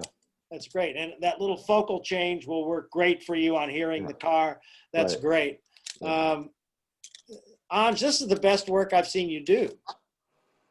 Thank you. I really do. I just think it's completely honest. There's no overacting. It's all internal. You've got a really, really active internal life. And that's where your instinct is going. Maybe what we talked about just sort of sunk in and hit you for the first time tonight, but it really, I don't think I'm BSing you in any way. I think others will agree that you were really, really connected to this character and what she's going through. And because it must be, well, in fact, I know it is. It's very frustrating to be in a relationship that's not a relationship. And then also be in that relationship for a long time. Mm-hmm. Right? And the only break you get from the relationship is the imagination that you have while he's out of town, on the movies you watch, the books you read, the people you look at. And now, for the first time, you actually had something that you've been dreaming about for the longest time, and you want that back. Right. You want to hold on to that. That Right. little moment, what's the moment, what are 2 lines before that moment where you say, when are we going to do this again? Because it's like, just, you didn't, I'm talking about Ed's car. It's not Ed's car, as we know. He's going to come back on Tuesday. Just please sit down, have some tea. And then I say, and oh yeah, sit down and have some tea, right? And then he just starts to take a little sip, right? And then you say, what's your next? Then that's Gordon's line. No, it's her line. Now, when can we meet again? Oh yeah, that's now. what I said. And then what's the next line after that? No. I heard a car door slam. Bingo, gringo, bingo, bingo. So you got to hear that. You got to take that sip of tea, John, right after she asked you to take the sip of tea, right? And then immediately, right after that sip of tea, take that little offstage focus and hear the car then, so that when she asks you the question, when are we going to do this again? You've already heard it at that particular point for a couple of seconds. Yeah. All right? Yeah. Which is why that question gets avoided. Set me up and try that. Go 2 or 3 lines before. Let's see if we can make that little moment happen.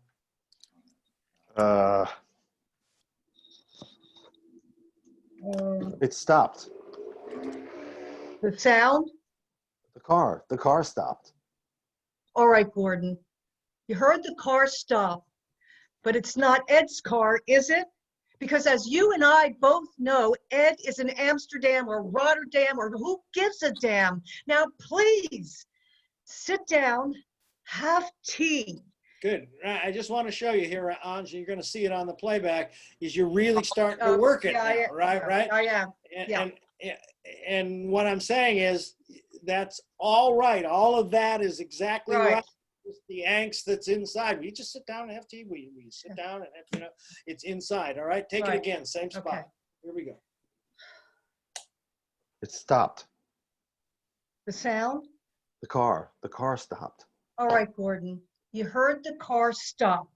But as we know, it's not Ed's car, because as we know, Ed is in Amsterdam or Rotterdam or who gives a damn. Sit down, please. Let's have tea. Now, when can we meet again? I thought I heard a car door slam. Really? That's because cars have doors, and when people get frustrated, they feel like slamming them. I'm going. Oh, I see. The old tumble with the bored wife of your best friend. Someone's at the front door. No. Yes, someone with a key. Then you've got to stay.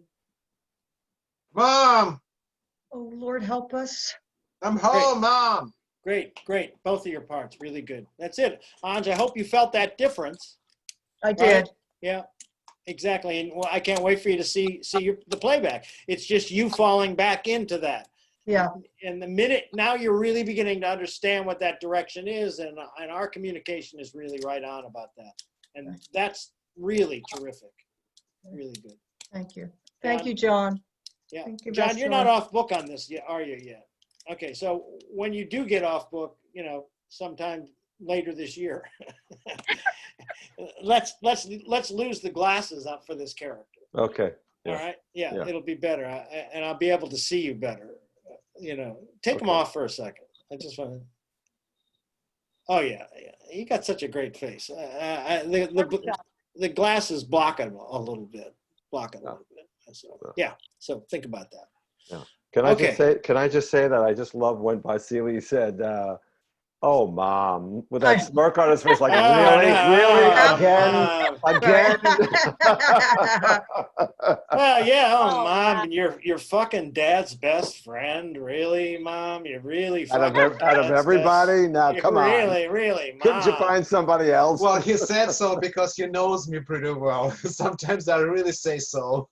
Well, let me just also say that he also knows that the mother and the father haven't had much of a relationship, even though he's been away at boarding school. He knows that when he comes home.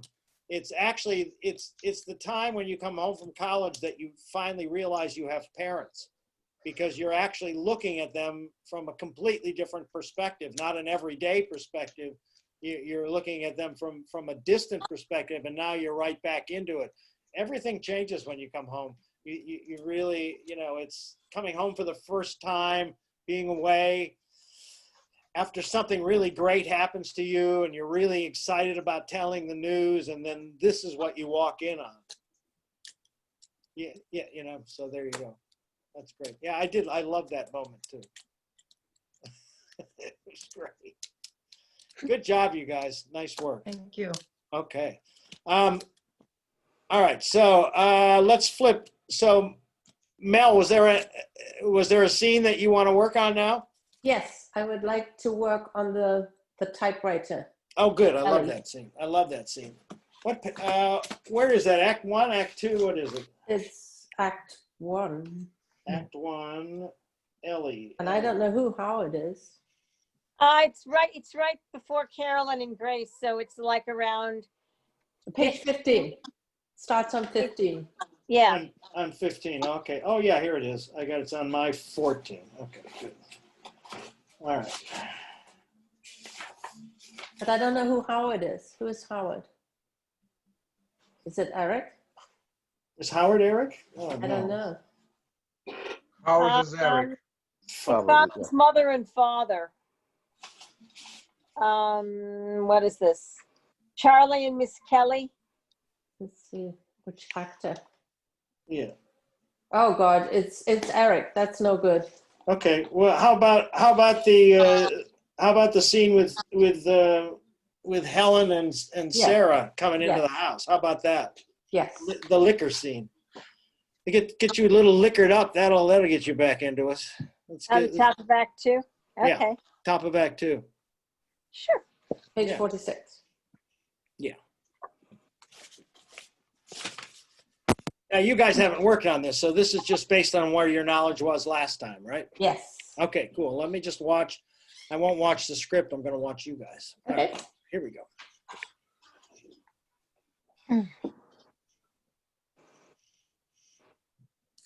You ready, Mel? Yeah. Okay. Mom! Anybody home? See, I told you she isn't here. Where is she? She works at a boutique 4 days a week, and my father's away on business in Atlanta or Denver or somewhere. Anyway, come on. I'll show you where they keep the liquor. My mom's always there when I get home from school. Always. Bummer. And if she isn't, my grandmother comes in. The liquor's in the pantry. Oh, hey, neat. Oh. What? Wow, this room. Oh, that's our dining room. I know, but it's viciously nice. Gin or vodka? You decide. Well, there's more gin, so it's less chance they'll notice. Well, gin then. But the reason there's more gin is that I put water in it last week. Vodka then. Well, I'll tell you what. We'll mix a little of both. Okay. Do you use this room? sure. Special occasions, huh? When the relatives come to visit? Every night. Every night? Well, at least every night they're both home. Really? Oh, sure. Whenever they're home, my father insists that we all eat in the dining room at 7 o'clock. Here, gin and vodka and fresca. The boys are bringing the Oh, it must be nice eating here. Oh, yeah, sure, you bet. We have to lug things out, lug things back, and nobody can begin till everything's cold, and we're supposed to carry on a decent conversation, and everyone has to finish before anyone can get up, and it sucks. If you want to know, it sucks out loud. We eat in the kitchen. Can you watch TV while you eat? Well, we used to. We used to watch the local news and weather. Oh, that's something. At least you don't have to talk. But now we can't watch it. My mother read in Family Circle that TV was bad at meals. So now we turn on the stereo and listen to semi-classical music. Well, my parents said they tried eating in the kitchen when I went to boarding school. But then when I got kicked out, they came back in here. Supposed to give me some sense of stability. Do you think it does? Oh, shit, no. This makes me nervous. They take the telephone off the hook so no one can call, and then my brother gets itchy about his homework, and when my sister had anorexia, she still had to sit here and watch, for God's sakes. And my parents spend more of the meal bitching, and then the whole thing bites, Helen. I mean, it really bites. It bites the big one. You want another? No, thanks. Oh, I do. Listen, you call the boys and tell them it's all clear. Sarah? What? When the boys come over, can we have our drinks in here? Drinks in the dining room?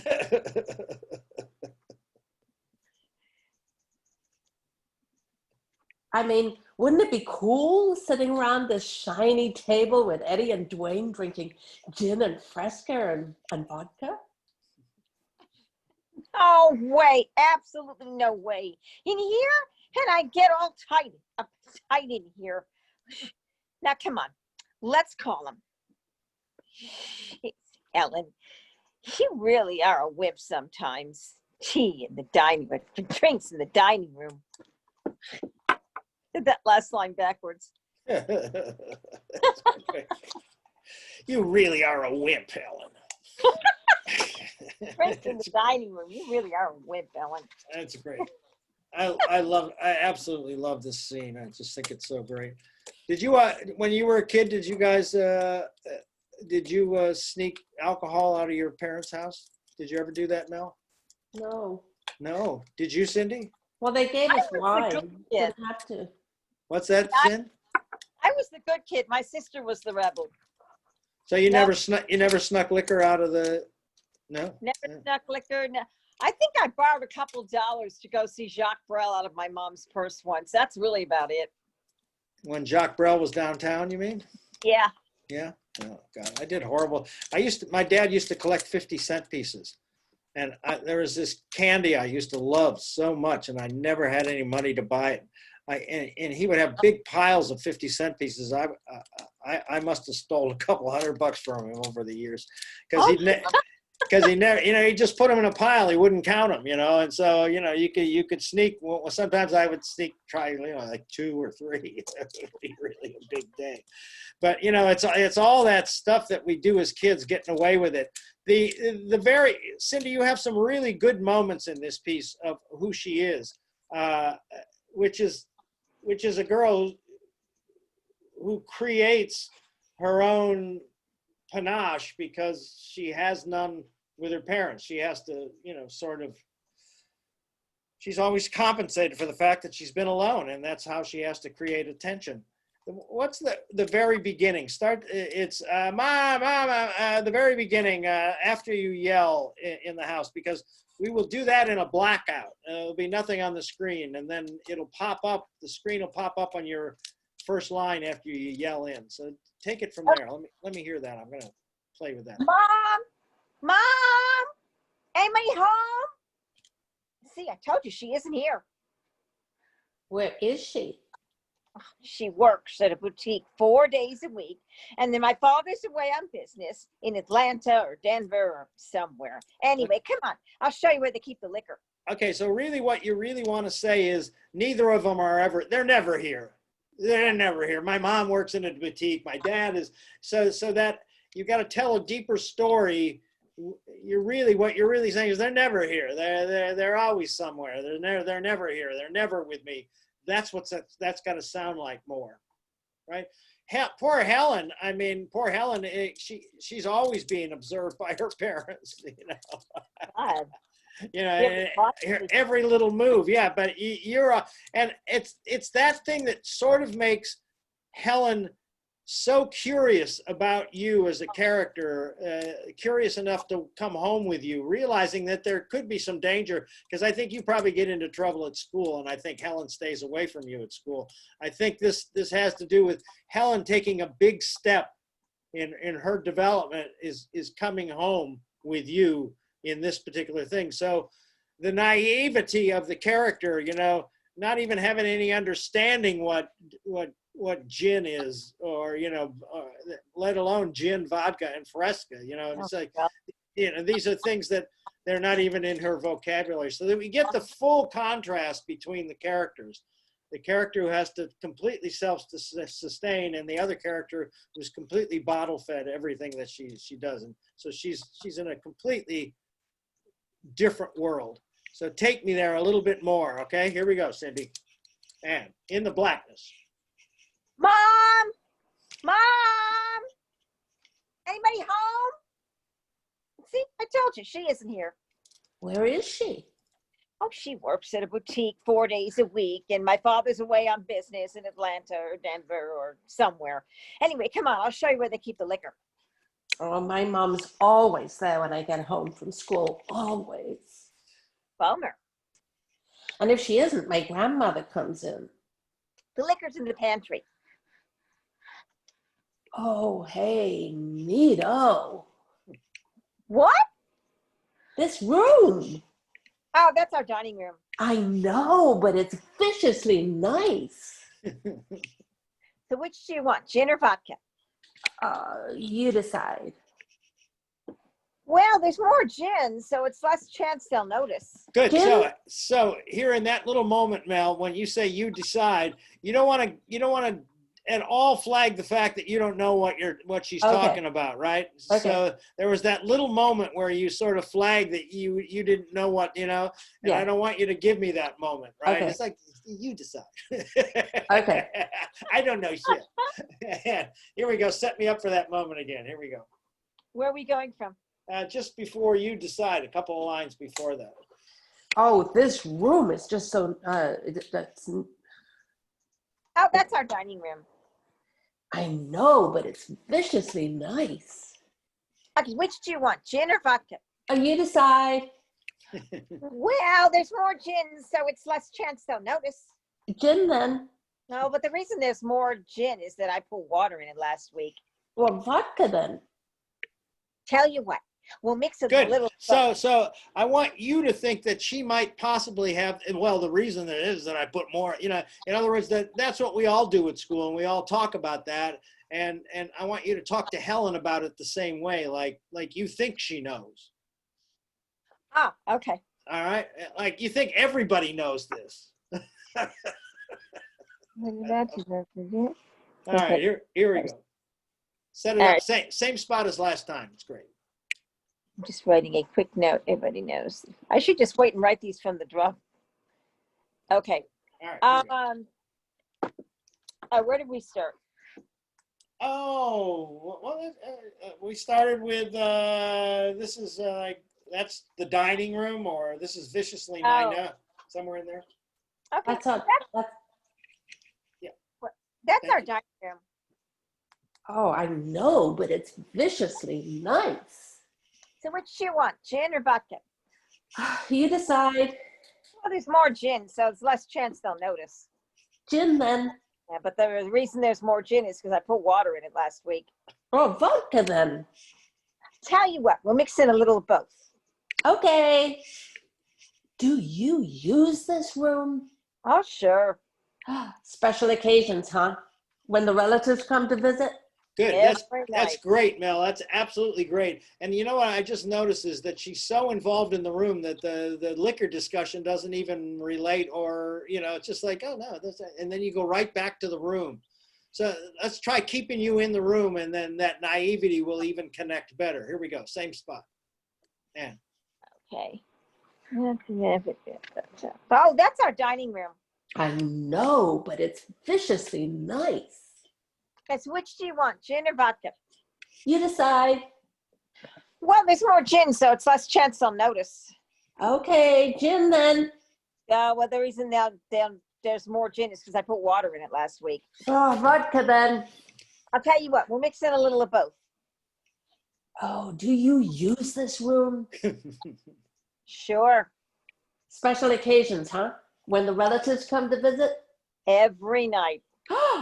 no, and that should sound like every fucking night. Every night. Every fucking night. That's what that should sound like. That's what you hate. And here we go. Do you use this room? Do you use this room? Oh, sure. Special occasions, huh? When the relatives come to visit? Every night. Every night? Well, at least every night they're both home. Really? Oh, sure. I mean, whenever they're home, my father insists that we all eat in the dining room at 7 o'clock. Like I need more of it's a big pain in the ass. It's a big pain in the ass. Oh, sure, they're there and they're there and my brother's there and fuck. Man, here we go. Okay. Where we go? Special occasions, huh? When the relatives come to visit?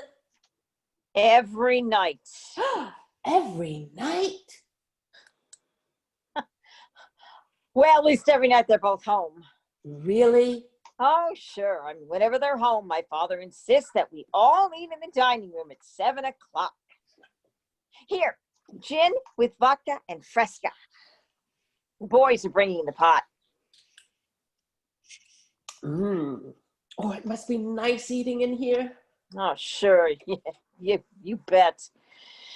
We have to lug things in and lug things back, and nobody can begin till everything's cold, and we're supposed to carry on a decent conversation, and everyone has to finish before anyone can get up, and it sucks if you want to know. It sucks out loud. We eat in the kitchen. Can you watch TV while you eat? Oh, well, we used to. We used to watch the local news. Yep. And weather. Well, that's something. At least you don't have to talk. But now we can't watch it. My mother read in Family Circle that TV was bad at meals. And so now we turn on the stereo and listen to semi-classical music. Well, my parents said they tried eating in the kitchen when I went to boarding school. And when I came back, they moved back in here. It's supposed to give me some sense of stability. Do you think it does? Oh, shit, no. It just makes me nervous. I mean, they take the telephone off the hook so no one can call. And my brother gets itchy about his homework. And then my sister had anorexia. She still had to sit here and watch, for God's sakes. And my parents spend most of the meal bitching. And then the whole thing bites, Ellen. It really bites. Bites the big one. You want another? No, thanks. I do. You call the boys and tell them it's all clear. Sarah? What? When the boys come over, can we have our drinks in here? In the dining room? Yep. I mean, wouldn't it be cool sitting around a shiny table with Eddie and Dwayne and drinking gin and fresca and vodka? Oh, no way. Absolutely no way. In here? And I get uptight in here. Now, come on. Let's call them. Boy, drinks in the having boys in the dining room. Jesus, Helen.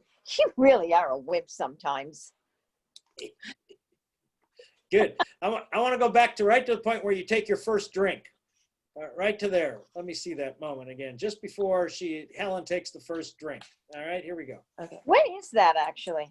It's on 47, kind of 3/4 down, I think. Is it? No, maybe not. No, sorry. Middle. Middle of 47. Okay. Yeah. So what line are we going to start? Oh, sure. You come in carrying 2 glasses. How's that? Okay. That's good. Yeah. Okay. You're carrying in the 2 glasses, cooking in the. I can't find that. Middle of 47. Okay. Well, here. All right. Well, there's more gin, so it's less chance they'll notice. Okay. I don't know where you are. Gin then. Gin then. Okay, but the reason there's more is that I put water in it last week. Oh, vodka then. Well, I'll tell you what. We'll mix in a little of both. Okay. Do you use this room? Oh, sure. Special occasions, huh? When the relatives come to visit? Every night. Every night? Well, at least every night they're both home. Really? Oh, sure. Whenever they're home, my father insists that we all eat in the dining room at 7 o'clock. Here, gin and vodka and fresca. The boys are bringing the pot. Mmm. It must be nice eating in here. Okay, good. So, Mel, this is your first touch with alcohol. It's a hell of a. First time you've ever put gin and vodka and fresca. So, I just want to say, this is probably not the best combination to start drinking. I mean, raw scotch would probably be tougher, but gin is pretty tough. Yeah. You know? Gin is pretty tough. So that I want to see what happens that first sip that is absolutely horrible that you have to hide, right? Because you cannot indicate it at all, because then you would just be like totally uncool and she'd kick your ass out of the dining room. That's right. All right. So let's set me up again for that. All right, here we go. Ann. Okay. Well, there's more gin, so it's less chance they'll notice. Gin then.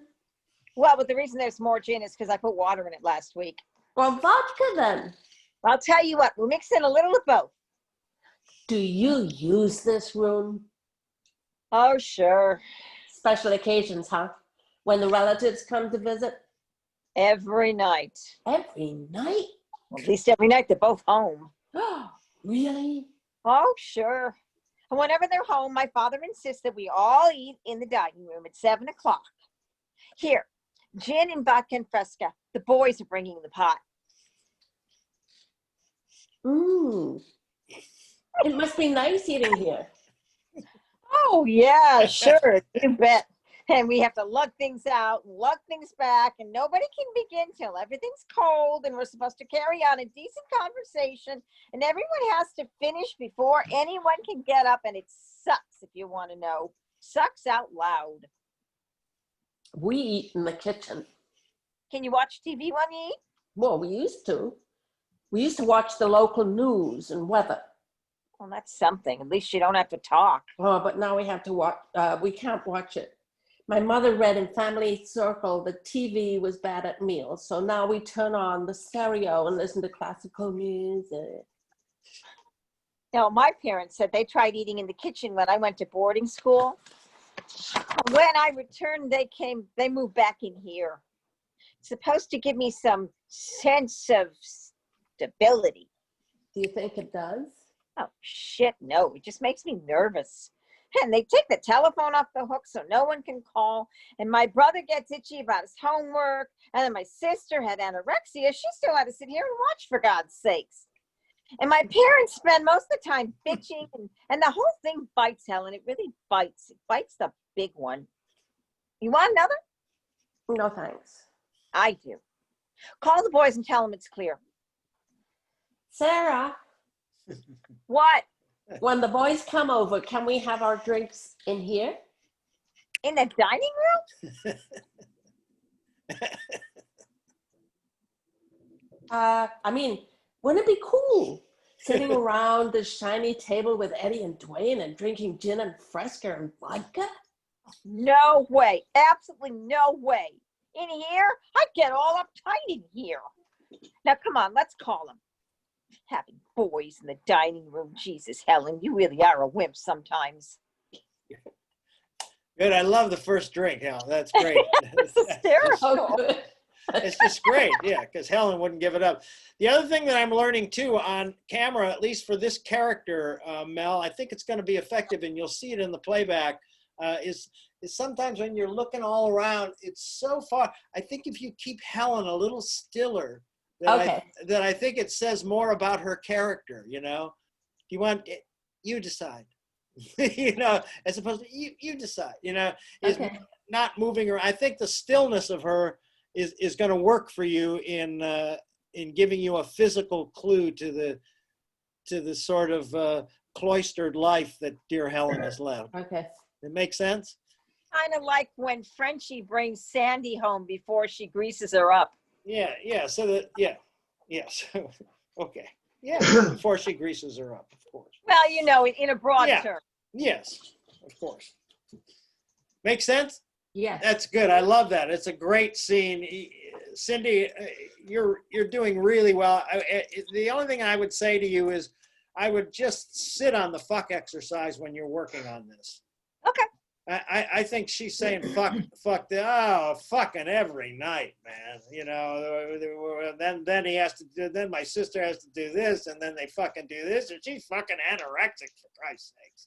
You know, it's just her attitude. She's just, so as you're really developing her character, and you really are making some strong decisions now on her, because, you know, it's a little more freeing, isn't it, to play somebody young like that? Isn't it more freeing? Like you feel like you have all the knowledge you need about that age, and that you can be free with that and subtract your adult life. I love subtracting my adult life. There's nothing more fun to me. Playing somebody's either mentally handicapped or a child or somebody who's a little autistic, you know, just subtracting what I already know is so great and so easy because I know so little. So it's really, the subtraction process is so simple. Anyway, I love the subtraction process. So use that. It works really nice. The naivety and the stillness really works for you, Mel. Good. And I get that, and you will see it on the playback in certain places when you're really still and you just go, really? You know, it's just so much, it's just so her. Okay, nice work, good work. Okay, so is there another scene from the dining room that you want to run over? Cindy, do you want to do? I don't know. Yeah. We Grace, Carolyn, yeah. Oh yeah, great. Oh, look it. And there was also. I found it. Go ahead, there John. There was also my scene with Aggie and. Oh, let's do that. Let's do those two too. scenes, because we've got another 45 minutes, so we can spend like 20 minutes on each of those scenes. Let's That's what Carolyn is doing, her grocery list. Yes. Look at, Oh. Chopin list. Oh my God. I got it at the Cleveland Orchestra gift shop years ago. Of course. Well, at least you found a practical use for it. That's It's just sitting on my desk doing nothing. Yes. Exactly. We just need because this is which scene are we doing? Which one are we doing first? Yeah, let's do the one with you and Anj, I guess. Right? Oh wait, what? We just brought up two scenes, and I well, forget. There's Michael and Aggie, which is Mel and I. Yes, and then there's Carolyn and Grace. Carolyn. Let's do Carolyn and Grace, and then we'll do Aggie. Okay, good. Okay. Hey, John, do you have a baseball cap there in the house somewhere? I have it. I can give it to him. Give it. I want to put a cap on you, a little cap on you for this kid, just to see what changes you. I'm just gonna play around with a couple of things, because that's the other thing we're gonna want to do is find little tiny things that will help differentiate the character from everything else. You know, I think we'll be able to, like Helen. I don't know what it would be for Helen.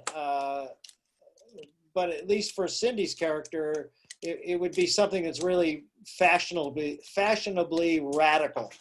something that would get her noticed. You know, something that would get her noticed at school. The poor dear wants to be noticed all the time. I think. I mean, I think she needs that. That's what she really needs. And I think Helen would be in a really sweet little sweater with a little pearl necklace or something that, you know. And I had another note for you, Mel, is that next time I hear it, I want to see what happens if you don't have a dislike of classical music. Yeah. That you actually like it, but you know, we have to listen to it. That's okay, but you don't dislike it. Doesn't like it for dinner. Yeah. Honestly, I think Helen probably likes classical music more than we know. All right, here we go. Anne.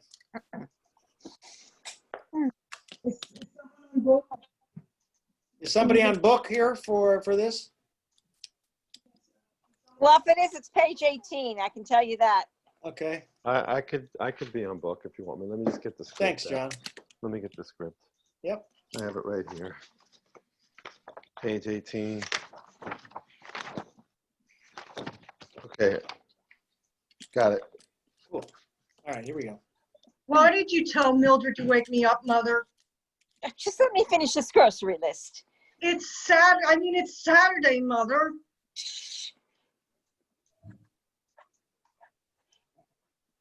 There. Now, I know it's Saturday, darling, and I apologize, but something has come up, and I want you to make a little decision. What decision? Start your breakfast, darling. No one can think on an empty stomach. Now, guess who telephoned this morning? Who? Your Aunt Martha. Oh, I love her. Yeah, so do I, but the poor thing has nothing better to do, so she's been on the phone at the crack of dawn. What did she want? Well, now here's the thing. She has an extra ticket for the theater tonight, and she wants you to join her. Oh, sure.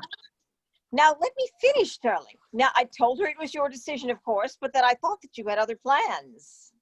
What other plans? Now, think, darling, isn't there something rather special going on in your life this evening? Okay, so I want to go back. All right, so Anj, I just want you to be tired and sleepy and wake up sleepy. What I'm feeling from you in the very beginning is that you know where you're going, that you know that you already know you're not going to like the suggestion that Right. you know. Okay. And what I want to do is I want to put you in the my mom just got me out of bed and I don't want to be out of bed yet mood. Okay. All right. Okay, here we go. And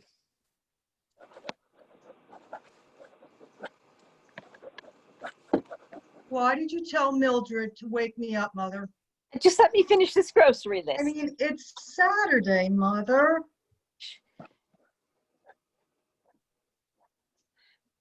There. I know it's Saturday, darling, and I apologize, but something has come up and I want you to make a little decision. What decision? Start your breakfast, darling. No one can think on an empty stomach. Now, guess who telephoned this morning? Who? Your Aunt Martha. Oh, I love her. So do I, but the poor thing hasn't got enough to do, so she was on the telephone at the crack of dawn. Well, what'd she want? Well, now here's the thing. She has an extra ticket for the theater tonight, and she wants you to join her. Sure. Now, let me finish, darling.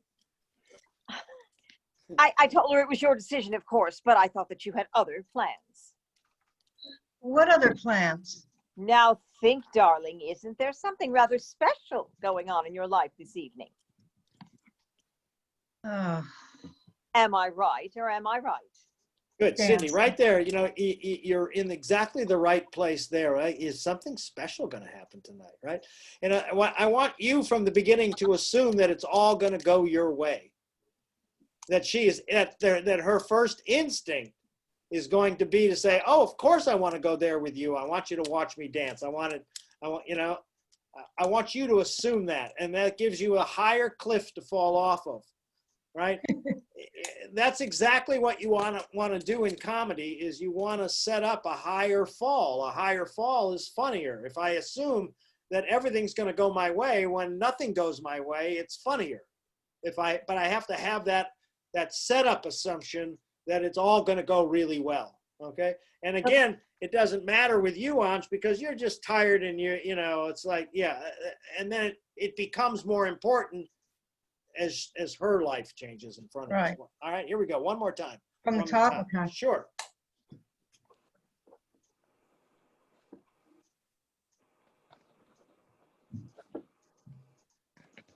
Why did you tell Mildred to wake me up, Mother? Just let me finish this grocery list. I mean, it's Saturday, Mother.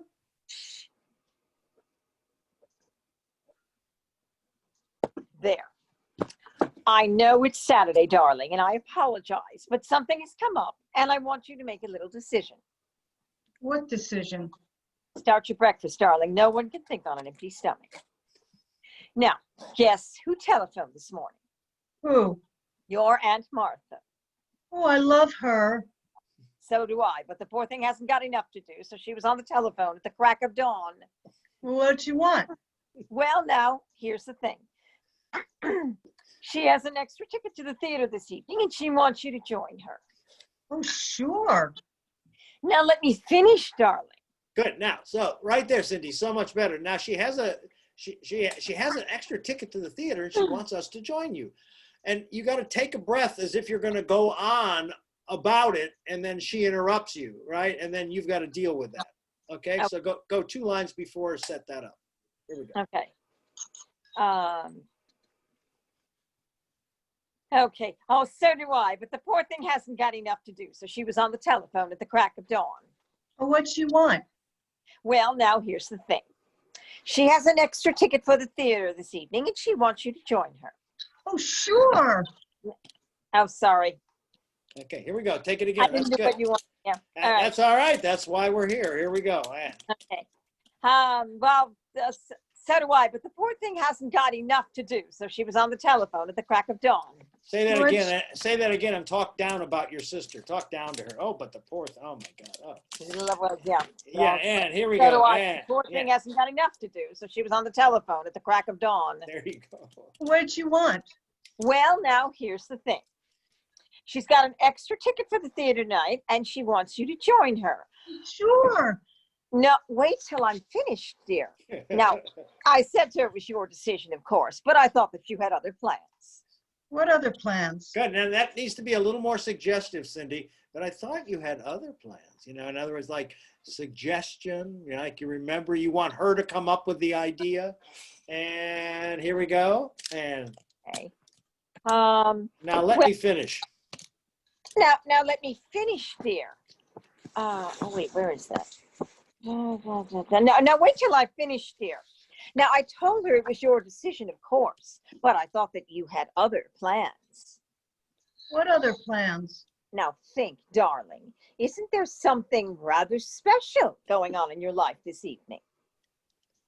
Oh, Am I right or am I right? dancing school. Not dancing school, sweetheart. The first session of the junior assemblies, which are a big step beyond dancing school. Yeah, good. You gotta say more. Not dancing. So no, you're absolutely wrong. It's much more important than that. And set that up one more time before not dancing school. And go. Okay. Now think, darling, isn't there something rather special going on in your life this evening? Oh, Am I right or am I right? dancing school. Not dancing school, sweetheart. The first session of the junior assemblies, which are a big step beyond dancing school. I told Aunt Martha you call her right back so she could drum up someone else. I thought it was my decision. Well, it is, sweetheart, of course. Then I want to see a play with Aunt Martha. Carolyn, I wonder if you're being just a little impulsive this morning. You know what the play is? Well, what is it then? Well, it happens to be a very talky play called St. Joan. Oh, we read that at school. I want to go all the more. It's the road company, sweetheart. It doesn't even have Catherine Cornell. I still want to go see it. To some endless play with your maiden aunt. She's my favorite person. Oh, well, then go then if it's that important to you. All right, I'll call her right now. Carolyn, you realize, of course, that on the first day of the junior assembly, everyone gets acquainted. Really? Oh, heavens, yes. It starts the whole thing off on the right foot. I didn't know that. Oh, yes, it's like the first day of school. Once you miss, you never catch up. Oh, gosh. Now, you see why we should never make hasty decisions? Maybe I won't go at all. What do you mean? Maybe I'll skip the junior assemblies. Oh, Carolyn, I don't like dancing school anyway. don't be silly. I don't. I never did. I'm bigger than half the boys. I never know what to say, and I'm a terrible dancer. And last year, I spent half the time in the ladies' room. That's nonsense. It's true. I hate dancing school. I don't even know why I have to go. St. Joan wouldn't even go to dancing school in a million years. Yes, and look what happened to St. Joan. I don't care. I've made up my mind. Well, you're certainly not old enough to make an intelligent decision. I knew you wouldn't let me decide. All right, then, decide. I Before want to. you do, let me tell you a story about your dear Aunt Martha, who made a decision of her own when she was your age. She decided, and if you breathe a word of this, I will strangle you. She decided that she was in love with her riding master, and so she threw it all up and ran away with him to Taos, New Mexico, where your father had to track her down and drag her back. But it was too late because she had been overstimulated. And ever since then, she's refused to join the workday world. Now, there you have it in a nutshell. So you think about it while I finish this grocery list and decide. Good, Cindy. Hold. I want to go back. I want to do that story one more time. Okay. So you will see on the playback that you completely have the affect of the character. You really have a great affect for her. I really like it. But what you're doing, and you'll see in this monologue, how you fell back in and you played the affect as opposed to played the action of the speech. And the action of the speech is to put your sister down, not be affected, not trust your affect, have it there, but do this speech to put her down. Make that woman sound as bad as you can possibly make her sound. Try that once again. Here we go. Okay. So the action is to make, what's her name? What's her name? Aunt Martha. Martha. Yeah, make Aunt Martha look really bad. All right. So this is like fucking gossip. Okay. Okay. Okay. Here we go. Aunt. Where do you want to take it from? Just before her long monologue. Okay. Okay. Well, you're obviously not old enough to make an intelligent decision. Yeah. I knew you wouldn't let me decide. All right, then, decide. I would But like to before go. you do, let me tell you a very short story about your dear Aunt Martha, who made a decision of her own when she was your age. She decided, and if you breathe a word of this, I will strangle you. She decided that she was in love with her riding master. Good. Now, that was really great, Cindy. It's like, and if you do this, what is that threat you make to her? Say that. If you breathe a word of this, I'll strangle you. Say that to her, like you. Word If of you this, fucking I do. breathe, if you fucking read it, if you fucking breathe the word of this, I will strangle you. Do that. If you fucking breathe a word of this, I will strangle you. Now stay in that same place and start the story. Go. If you fucking breathe a word of this, I will strangle you. She decided that she was in love with her riding master. And so she threw it all up and ran away with him to Taos, New Mexico. Good. Now that was terrific. And you're going to see this on the playback on how real and honest that was and how you started to ghost back into playing the affect of the character as opposed to playing the action of the character, which is I only want you to put your sister down. That's all I want you to do. I thought I was doing. No, you'll see the difference on the playback, Cindy. Trust me, is that you did right away. You did that, and then you started to go off, and it was all about the affect and not putting her down. Keep the focus on putting her down. Okay. All right, and here we go. All Same right. spot. All right. She decided, and if you breathe a word of this, I will strangle you. She decided she was in love with a riding master, and so she threw it all up and ran away with him to Taos, New Mexico, where your father had to track her down and drag her back, but it was too late because she was overstimulated. And ever since then, she's refused to join the workday world. So there you have it in a nutshell. Now, you think about it while I order these groceries and decide. Brava. Is there- So there's more. different, Cindy. Cindy, you will completely see the difference in that. And you will see how, in other words, when you develop an affect for a character, and got to say that this character is a little bit affected, you know what I mean? She thinks she's a little bit better than other people, and you've created that affect. That's terrific. The trap in creating an affect for a character is that you begin to play that affect as opposed to the action of that character. You want us to finish the scene? It's just a couple more lines. Sure, go right ahead. And You want to do that monologue again? And yeah, one more time. Here we go. Monologue. Trust, put that sister down. And if you fucking breathe a word of this, I will kill you. Yeah. Right? You'd never use that word. I know, of course. And here we go. All right. She decided, and if you fucking breathe a word of this, I will strangle you. She decided that she was in love with her riding master. And so she threw it all up and she ran away with him to Taos, New Mexico, where your father had to track her down and drag her back. But it was too late because she'd been overstimulated. And ever since then, she's refused to join the workday world. So there you have it in a nutshell. Now you think about it while I order these groceries and decide. I've decided, Mother. Good. I hope you've come to your senses. I've decided to talk to Aunt Martha. You have a dentist appointment, Carolyn. You have riding lessons. And no, we'll skip the riding lessons. But Carolyn, Carolyn! Oh, God, I love when she does that. Well, you know, and it's so much funnier now because she set it up so much better, right? Yeah. You know, the key to comedy is the setup. And once you get the setup, once I totally believe in the setup, then you've got me, baby. You got me hooked. That's why that joke worked so well that time. Really nice. Really nice. And Anj, you're doing great with this character. There's just a little bit more innocence about her. That will have just another layer of innocence. Just like with Mel, is not understanding the word gin and vodka and Fresca, just saying you decide. You know, Right. yeah. It's just what's that, Sin? He makes the best faces doing Carolyn. She cracks me up all the time. Yeah, I know she does, and you know, it's I can let her get away with that when she's playing a younger girl. Yeah, because you know that's sort of the way they are, I guess. Anyway, nice work, you guys. Nice work. That's coming along really well. I would start to layer that in. And Cindy, I can't wait for you to watch the playback just to see the difference in that. I was going to say, Cindy, it was so perfect.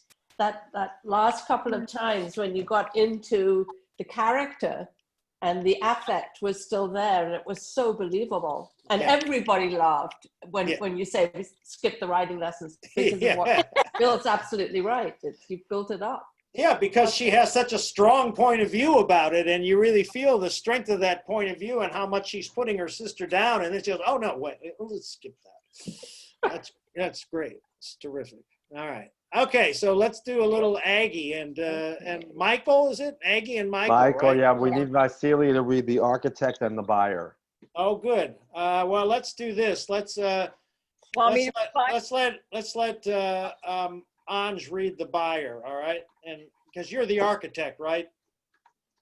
Yeah. Vasily, yeah. Okay, cool. It's page 21. And you know what I'm thinking? You know, I went through this. You're on page 21. Let me see something because I made another note. I've been doing. You're on mute, Anj. We can't hear you. Let's see. Am I the buyer, you said? Yes. Okay. Yes. Okay, wait a minute. Just a couple 22 of to lines 27. here. Okay. 22 to 27. Hold on a second. 22 to 27. Yeah. You know, I made some notes on this, and I think for the show, I think I'm not gonna overlap these two scenes. I'm gonna make them two separate scenes. So anytime there's a buyer and an architect line, just skip over it. Oh, okay. And then what I think I'm going to do is go back and then bring a buyer and the architect in, because all of that measuring, you know, which is what the things, it's like 26 feet, 7 inches and none of that is going to be able to be zoomed. I can't zoom the visual of that. And if I'm just hearing those things in the background, it's very misleading. And I think I can figure out a clean way to start the architect and the buyer once Aggie and Michael are done. But I think we just ought to focus on Aggie and Michael, all right? Okay, all right. And feel if you need to take a pause there where there were other lines that you can certainly do that, or maybe you'll find out that you don't need to take those pauses there. We'll play with that. But I think there's another scene too that I'm gonna also not overlap, just because it's gonna be too confusing on Zoom. I wanna deal with what we deal with in acting class, which is relationships. I don't want to deal with the cleverness of the writer overlapping things that on a stage would be is visually exciting and it really breaks the play up. But on Zoom, it's going to be confusing. So you don't want You don't need to worry about them. No. Okay, great. I just want them to deal with Aggie and Michael. Okay, here we go. So do you like it like this, on the side, in the back? In the back, yeah. In the yeah. back. In the back.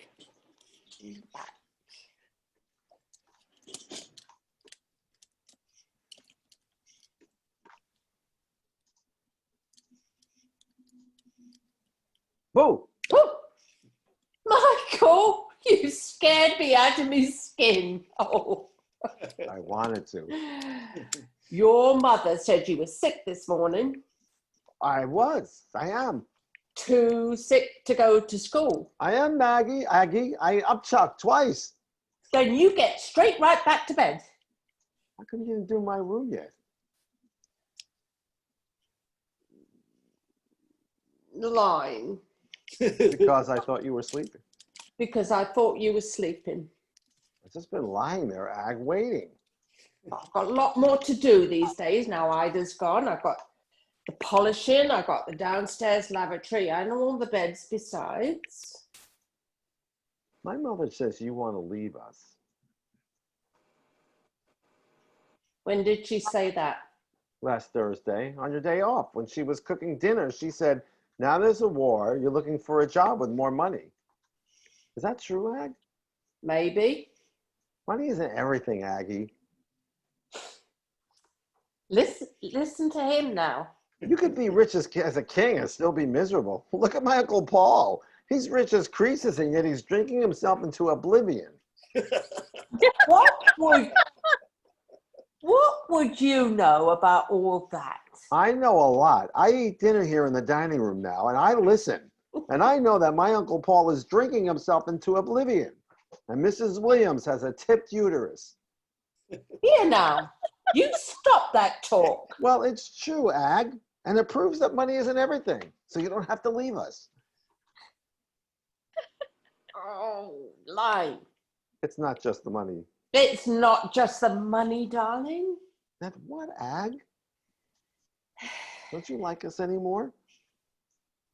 Michael. Don't you like our family? Oh, Mikey. Are you still mad at me for peeking at you in the bathtub? That's enough now. Then what is it, Ag? How come you're just leaving? Because I don't want to do domestic service no more. Why?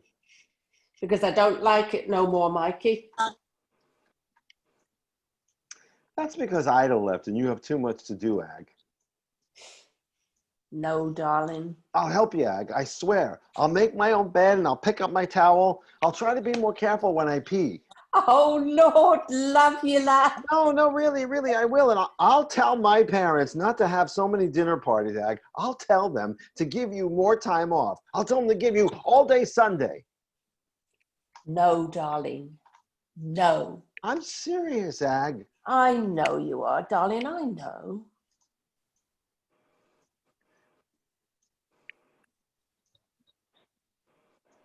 When will you be going then, Ag? Soon as your mother can find someone else. She can't find anyone, Aggie. Yeah, she will. She will. She says she can't. They keep showing up with dirty fingernails and dyed hair.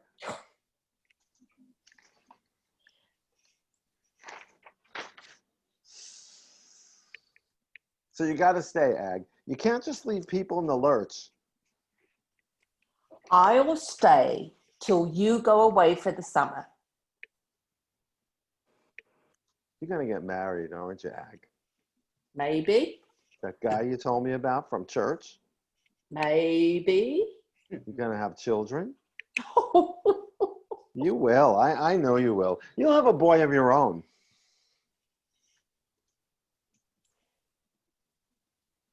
Line. Hold it tight. Hold it tight now.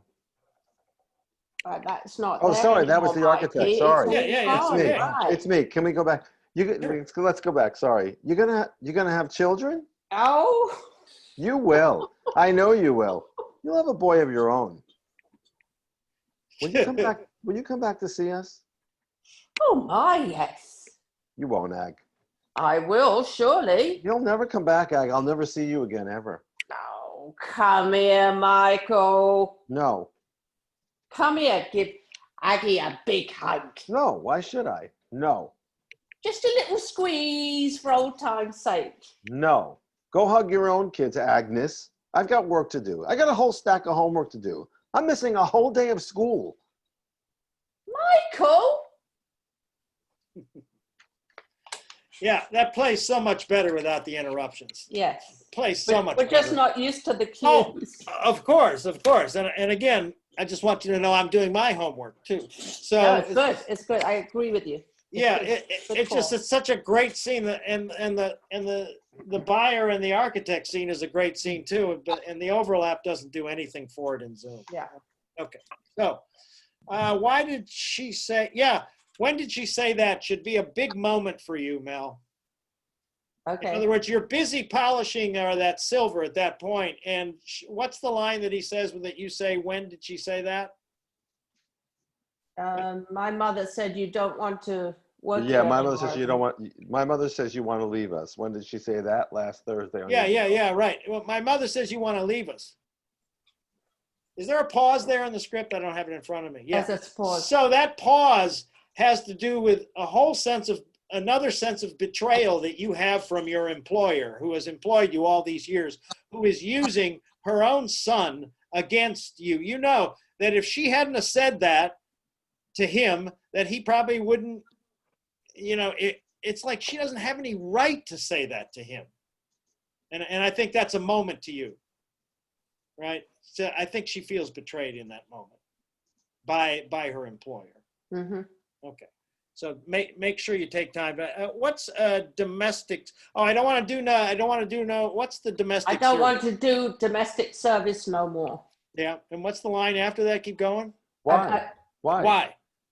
Because I don't like it no more, Mikey. Right. Yeah, you were sort of hesitant about, because I don't want to do no domestic service no more. You were hesitant about saying that to him, and I just want to talk to you about that. Are you hesitant, or was that an actor hesitancy, or is that a character hesitancy? The reason, what she wanted to say was, I can't stand working for your mother anymore. Right. But so she starts, and then she says, "Oh, of course I can't say that to him." Okay. It is what's going on in my head, because I don't want to do domestic service no more. Let's make her backstory a little bit different in this regard. Is if she's going to get married, she thinks she's going to be taken care of now. Okay. And I think that and I think that's also a bone of contention with your employer as well, is that she knows you're getting married, and she knows you'll be someone, and maybe she even wants you to, because I think this happens later in the play to some other character as well. You'll come back for special holidays. You'll come be our maid during Thanksgiving or something. Yeah. You know what I mean? I think, right? Isn't that something you say, Cindy, later? It's the last scene, yeah. It's when you're retiring, and yeah, she won't be back. Yeah, so that the decision is that you believe that you're just going to be taken care of, and you don't want to be a domestic anymore. Period. That's easy to say to you. Okay. I'm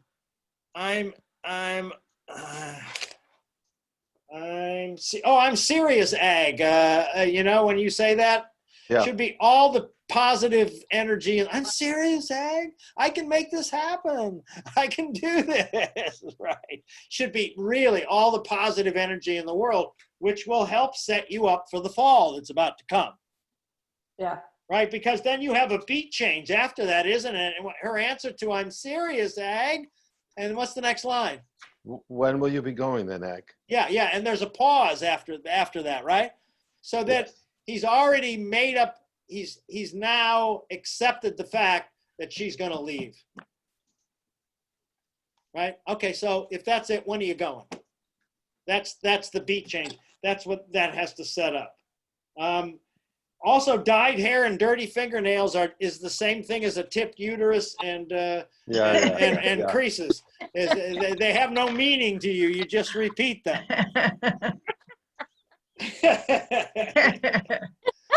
It's great. John, you have come a long way with this character. I completely believe him now as a little kid. Good. And Great. it isn't just the hat either. You know, I mean, you really started to actually take the back of the hat and bring it just a little bit out on the side, just a little out on the side. Let me see that. Yeah. That's a little better. Yeah. Just a little bit, not like Rudy Kazudi. You remember Rudy Kazudi? I do. Are you old enough to nobody's old enough to remember Rudy Kazudi? The name, I remember I vaguely remember the name. But... Yeah, do you? Oh, okay. Yeah. He was a baseball player that wore it was a cartoon baseball character that wore his hat completely sideways and turned up. Rudy Kazudi.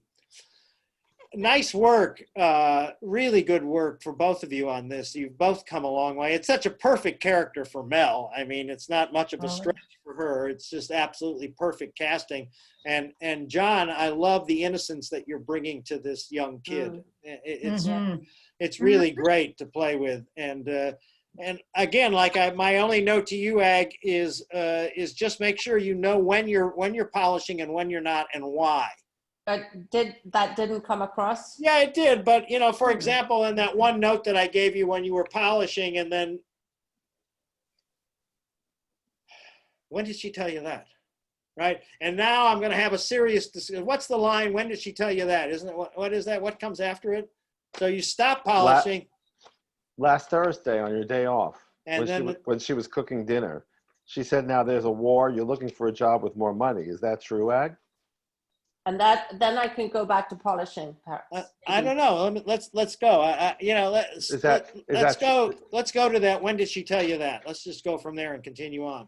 I want to see what happens if you stop and have this discussion with him. I want to find a point when you might go back, but I think it's too early yet. Here we go. I don't know where we're going from, but that's we're going. My mother says you want to leave us, right? Yeah. My mother says you want to leave us.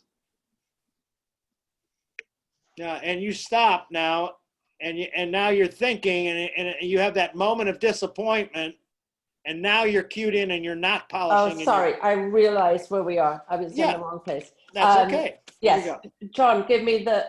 Hang on a second. I just want to put John on the, so I just see John.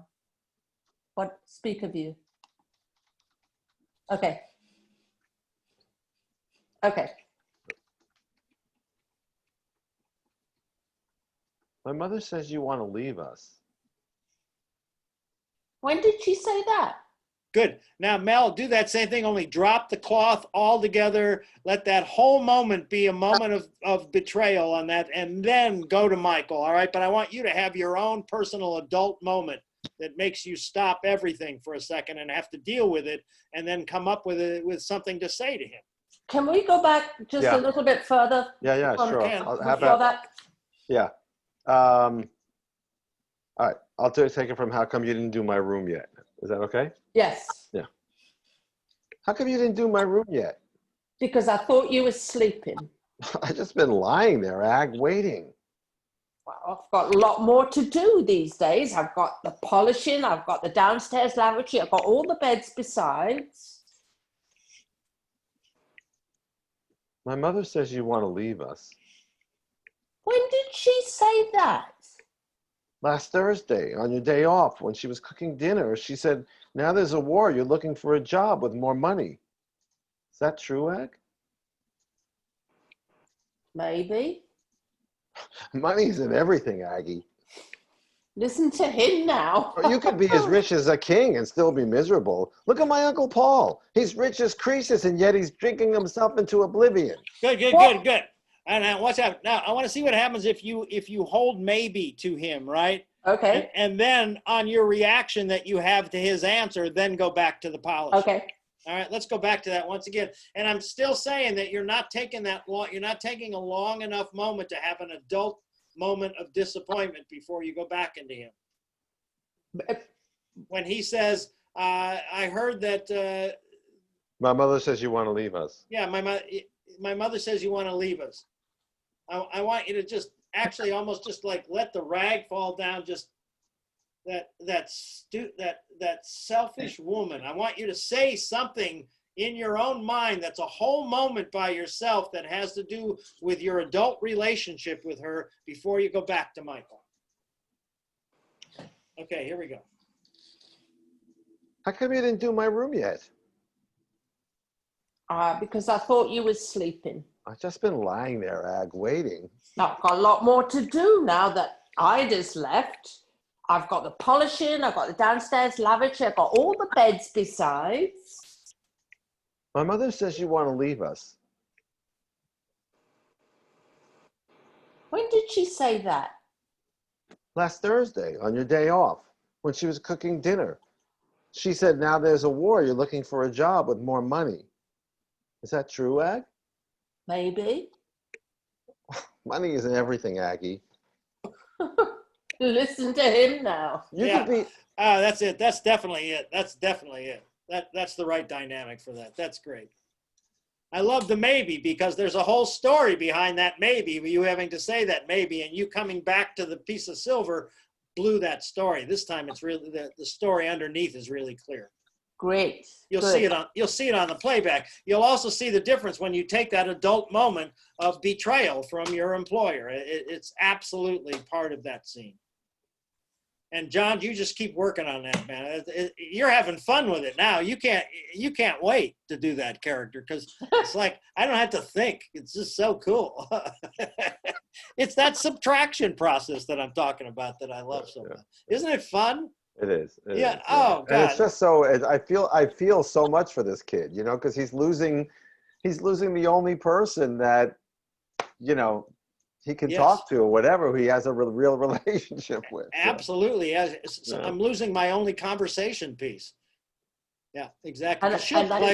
Go I ahead. love the cap. I mean, the cap is perfect.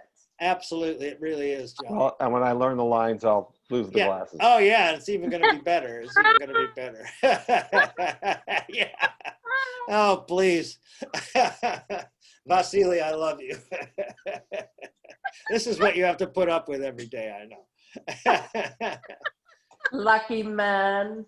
Well, at least we got Mel out of her funk. You anyway. did. You did. You got me out of my funk. Thank you. Well, it's good. And I'm telling you, the whole beginning of tonight had so much to do with us mourning Eric's loss. That's all I'm saying. And I felt it as deeply as all of you did too. And I'm glad we talked about it. And hopefully we'll find somebody this week. If you find somebody this week, if you know somebody. I'm looking. I have yeah. somebody who might be interested, I hope. I'm trying to persuade him. Yeah, it's an opportunity. Ideally, if it was somebody that was like Vasily's and Eric's age, that would be the best dynamic, right? I'm thinking, you may know him, James Reed. Oh, yeah. So I'm trying to convince him, you know, I don't know if he's free Sunday night. He said tonight he was not free. Yeah. But I said, but it goes 5 weeks. Yeah. You know, come. Yeah. I think he'd be perfect. I was thinking of John Payne, but I think he's so busy that. Yeah, he'd be great. Yeah. Well, John's a really good actor too. John's really good. James Reed took my class once before. Oh, good. So he knows you. Good. He knows me really well. We made some really good progress in that class. I think Vasily was there. Remember, he did that monologue from David Rabe's Streamers. He played that drunk sergeant. Remember, we had to get him drunk. I think that was a couple years ago, wasn't it? Yeah, it was. It was a long time ago. Yeah. It was at least 1.5 years or 2 years ago.